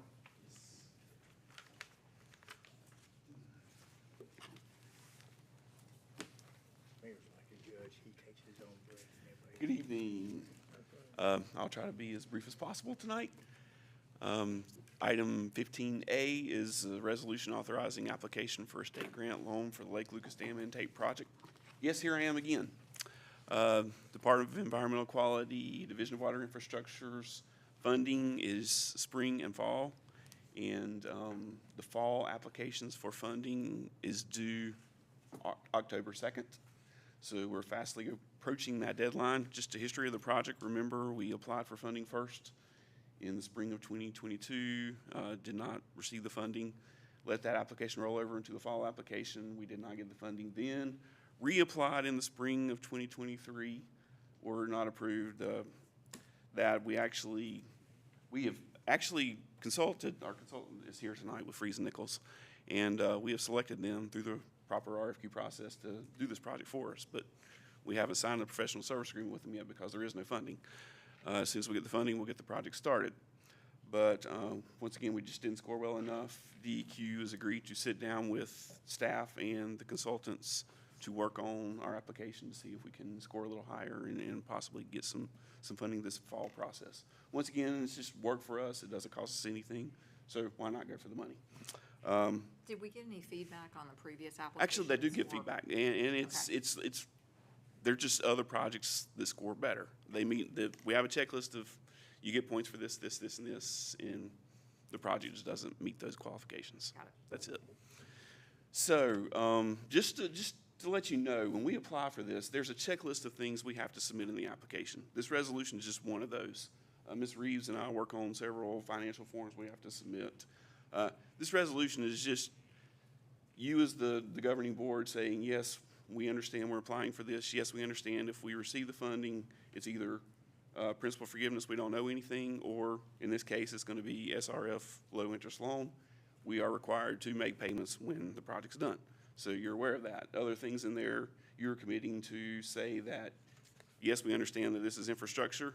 We do need to maintain and operate it. You can't just let it rot. So you're agreeing to that in this ordinance. So those are just things I wanted to point out that are in there. Okay? So that's it. We are hoping to apply and receive funding this time. So I'll be glad to answer any questions you have. It's the third application. The third, technically the fourth. The one application just rolled over. So, yes. And so, and the intake's still stuck down there and all that stuff? It's not working. No. All That's right. right, it's stuck down there. That's- Questions? All right. Otherwise, To approve the authorization, the resolution to authorize an application. by reference. Mayor, I'll move we approve a resolution authorizing an application for a state grant loan for the Lake Lucas Dam Intake Improvements Project by reference. Have a motion by Ms. Heath. Do I have a second? Second. Second, Mr. Bell. Discussion? All in favor, say aye. Aye. All opposed? Motion. Agenda item 15B, resolution for a state grant loan for the Asheboro lead service line inventory project. So this is just a small portion of the overall EPA new guideline on lead and copper, the lead and copper rule. Lead and copper has a long history. We've always had to do the lead and copper program. Our current program, we sample every 3 years. We just completed 2 months ago, so we've done it for our 3-year period. But this is after the Flint, Michigan incident. Lead and copper became a national topic, high priority topic. So the EPA has been working on this rule. The last version I've seen of the rule was released in August last year, August of 22. With that, there are several steps we have to go through. First step is we have to have an inventory of every single service in our system. Every meter, every service. We have to say, is it lead? Is it not lead? Do we not know? Okay, those are the 3 things we do. We have to have that list submitted to the EPA by October 16th of 2024. Yes, that's a year and a half away, but there's a lot of work to be done to identify every single service and whether or not it's lead, not lead, or we could go ahead and turn in a list tomorrow and say we don't know any of it. But with that, step 2 would begin from that amount of work to that amount of work, because there's sampling involved in step 2. We have to go to the sites that we suspect are lead, and we have to do special sampling and prove that our corrosion inhibitors keeping that lead from leaching out into our system. We got something like 13,500. Yes. So And we can go by dates. Lead, solder, and lead piping was prohibited in 1987. So you can use a wiggle date of 1987 and newer. We don't have to, we can count that as no lead automatically. We just have to go back. But the first step is to do this inventory. And then we'll have to get to step 2, which is a sampling process. We have to actually submit a plan for sampling, and then we'll have to start sampling. And then the next phase will be we have to remove all lead service. So even to the point where homeowners will have to remove it from their homes or be requested to. So a lot in this rule, a lot of time, a lot of work. This is just the first step. Do you have any sense for our chances on getting this money? This money, the federal government's throwing a lot at this. I will say that. There's several different funds. Actually, I know there are 3 different funds out there right now. We're just applying for one. It's grant with a match is what we're applying for. But there'll be, once we get to the sampling and even better, the replacement. There's huge amounts of money out there for line replacement. I prefer a forgivable grant. This is principal forgiveness. Okay, but we do have to match. And we had the match in our budget this year, so. All right, so I'll entertain a motion to, unless there are questions, I'll entertain a motion to approve this application for state grant loan funding for the lead service line inventory project by resolution. Mayor, I move we adopt the resolution by resolution.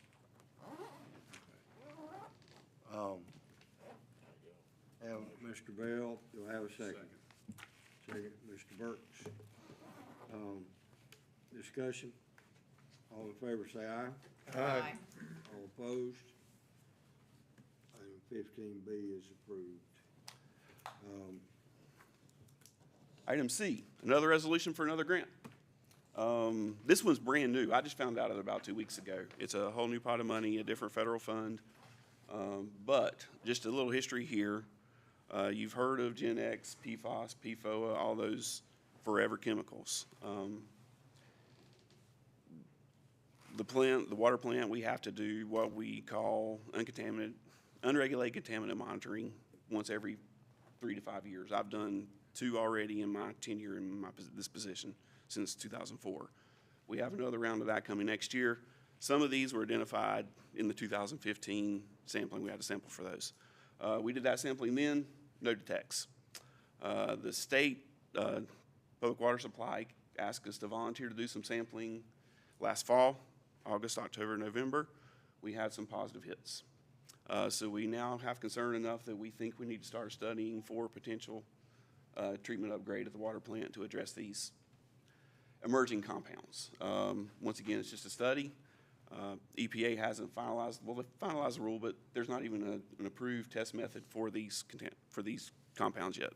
So we've sent this, the closest lab is Indiana that can do the work, and we've asked them to send us another sample kit. They can't tell us if they can get us a sample kit this year. That's how busy they are running these samples. So that's where we are. But this is a study just to help us to start planning for the future and looking at future treatment. So I'm going to be applying for a grant to do that study. Questions? Again, how are you feeling about getting this funding? Actually, I sat in on a conference last week, and I feel we'll score pretty high for this one. Okay. Yes. Once again, it doesn't cost us anything to apply. Exactly. So it's just work on staff. It does, for the council's knowledge base, is every public water supply, treatment supply facing this PFAS, these forever chemicals issue? It's very prominent, especially North Carolina's a hot spot. Let me mention briefly now, I asked you about they're expanding the landfill. Yes. And so you had told me last week when I asked you about it, that the company is going to be responsible for treating that water before they put it in our sewer system. That's correct. We're sure about that, right? I mean, they're going to do it can't be treated at the plant, no, sir. Okay. Well, But that's on the wastewater side. And we're going to have to address the exact same issue on wastewater. It's coming. I know that, but right now we're dealing with the drinking water first. So I'll be back in a few years. All right, motion to approve this request by resolution. Mayor, I'll move we approve this resolution authorizing an application for a state grant loan for the City of Asheboro Emerging Contaminants Treatment Study by reference. Have a motion by Ms. Heath. Do I have a second? Second. Second, Mr. Bell. Question, discussion? All in favor, say aye. Aye. All opposed? Item 15C is approved. Last one here, D, ordinance establishing a fund for Wolfspeed water line. Let me pull that up, if you don't mind, please. Yes, sir. So, we've been working on the Wolfspeed project. Just a real quick update. We have advertised the RFQ for design build team. That was advertised August 21st. I had a meeting, a pre-selection meeting this past Tuesday here. We have about 6 teams interested in the project. Their submittals for qualifications are due September 19th. After that, we will go through a selection process, maybe even have to short list and select a few to interview to select a team. HDR is the firm you allow me to hire as my owner's advisor, and they've been working with me on all this, and it's been going very smoothly. So we hope to have a contractor present to you maybe at the November meeting if everything goes according to plan, so we can start this project. But with that, we can't have a project if we don't have a project funds established. So before you have in the packets, you have a project ordinance for the Wolfspeed Grant Fund. Basically, North Carolina Department of Commerce directly allocated $55 million in their 2023 annual budget for this project. The money's there.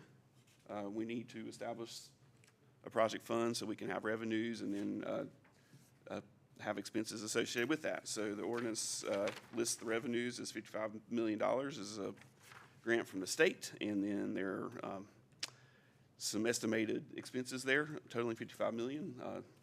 And we just need that fund established so we can start the project and pay my first invoice that I have. Entertain any questions? I entertain a motion to establish a project ordinance for the Wolfspeed water line extension. Mayor, I move we approve the project ordinance establishing the Wolfspeed Grant Fund by reference.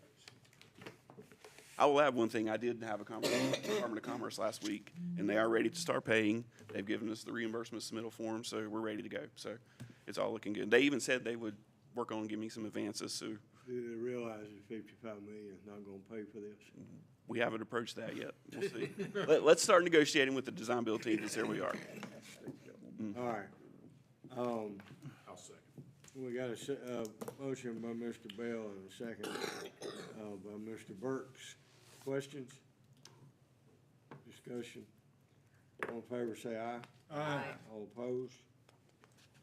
Item 15D is approved. Mr. Sugg, you have another revenue source for us. Yes, but it's not much on the revenue side. Is that 55 million? No, sir. They were close, more to the tune of $3,000 annually.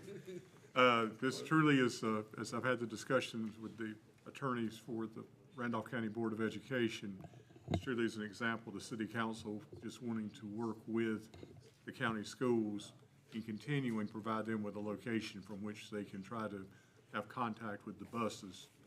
The tower on Dave's Mountain that the city uses, the city has consistently refused to allow any party other than the city to use that tower in an effort to maintain aesthetics and functionality, not disrupt the neighborhood and what is going on.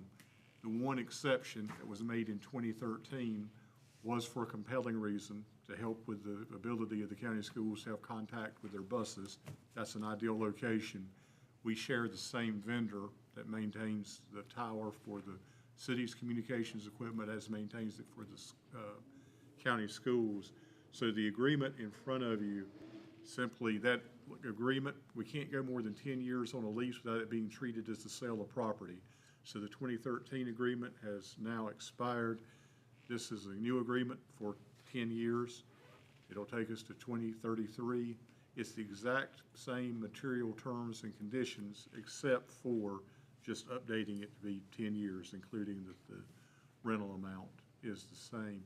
This has been advertised in accordance with state law, so I don't see anyone here, but for the record, Mr. Mayor, if you wouldn't mind inquiring if there's anyone who would like to speak. If there is no one who would speak, I'll go ahead and say it's staff recommendation to approve the resolution and allow us to enter into the lease Is agreement. anyone in the audience who would like to address council regarding item 16, a lease agreement with transmitter space for the County Board of Education? Hearing none, have at it, Mr. Sugg. If we recommend approval of the resolution, I'll be happy to answer any questions. Questions? May I have a motion? Mayor, I move we approve the resolution approving the lease agreement with the Randolph County Board of Education for reference. Motion by Mr. Bell, do I have a second? Second. Second, Mr. Swears. Discussion? All in favor say aye. Aye. All opposed? Item 16 is approved. Thank you, sir. Okay, in order to provide instruction to the city staff concerning the position to be taken in negotiating the price and other material terms for the acquisition of real property for the proposed third fire station and emergency operations center, I will now entertain a motion to go into closed session pursuant to the statutory provisions found in section 143-318.11, subsection A5 of North Carolina General Statutes. Do I have a motion? As long as we don't have to recite the basis again, I move that we go into closed session for the purposes of. Have a motion by Mr. Bell. Do I have a second? Second. Second, Ms. Green, you understood that? Only an attorney. All right, all in favor say aye. Aye. Okay. We are moving to a closed session.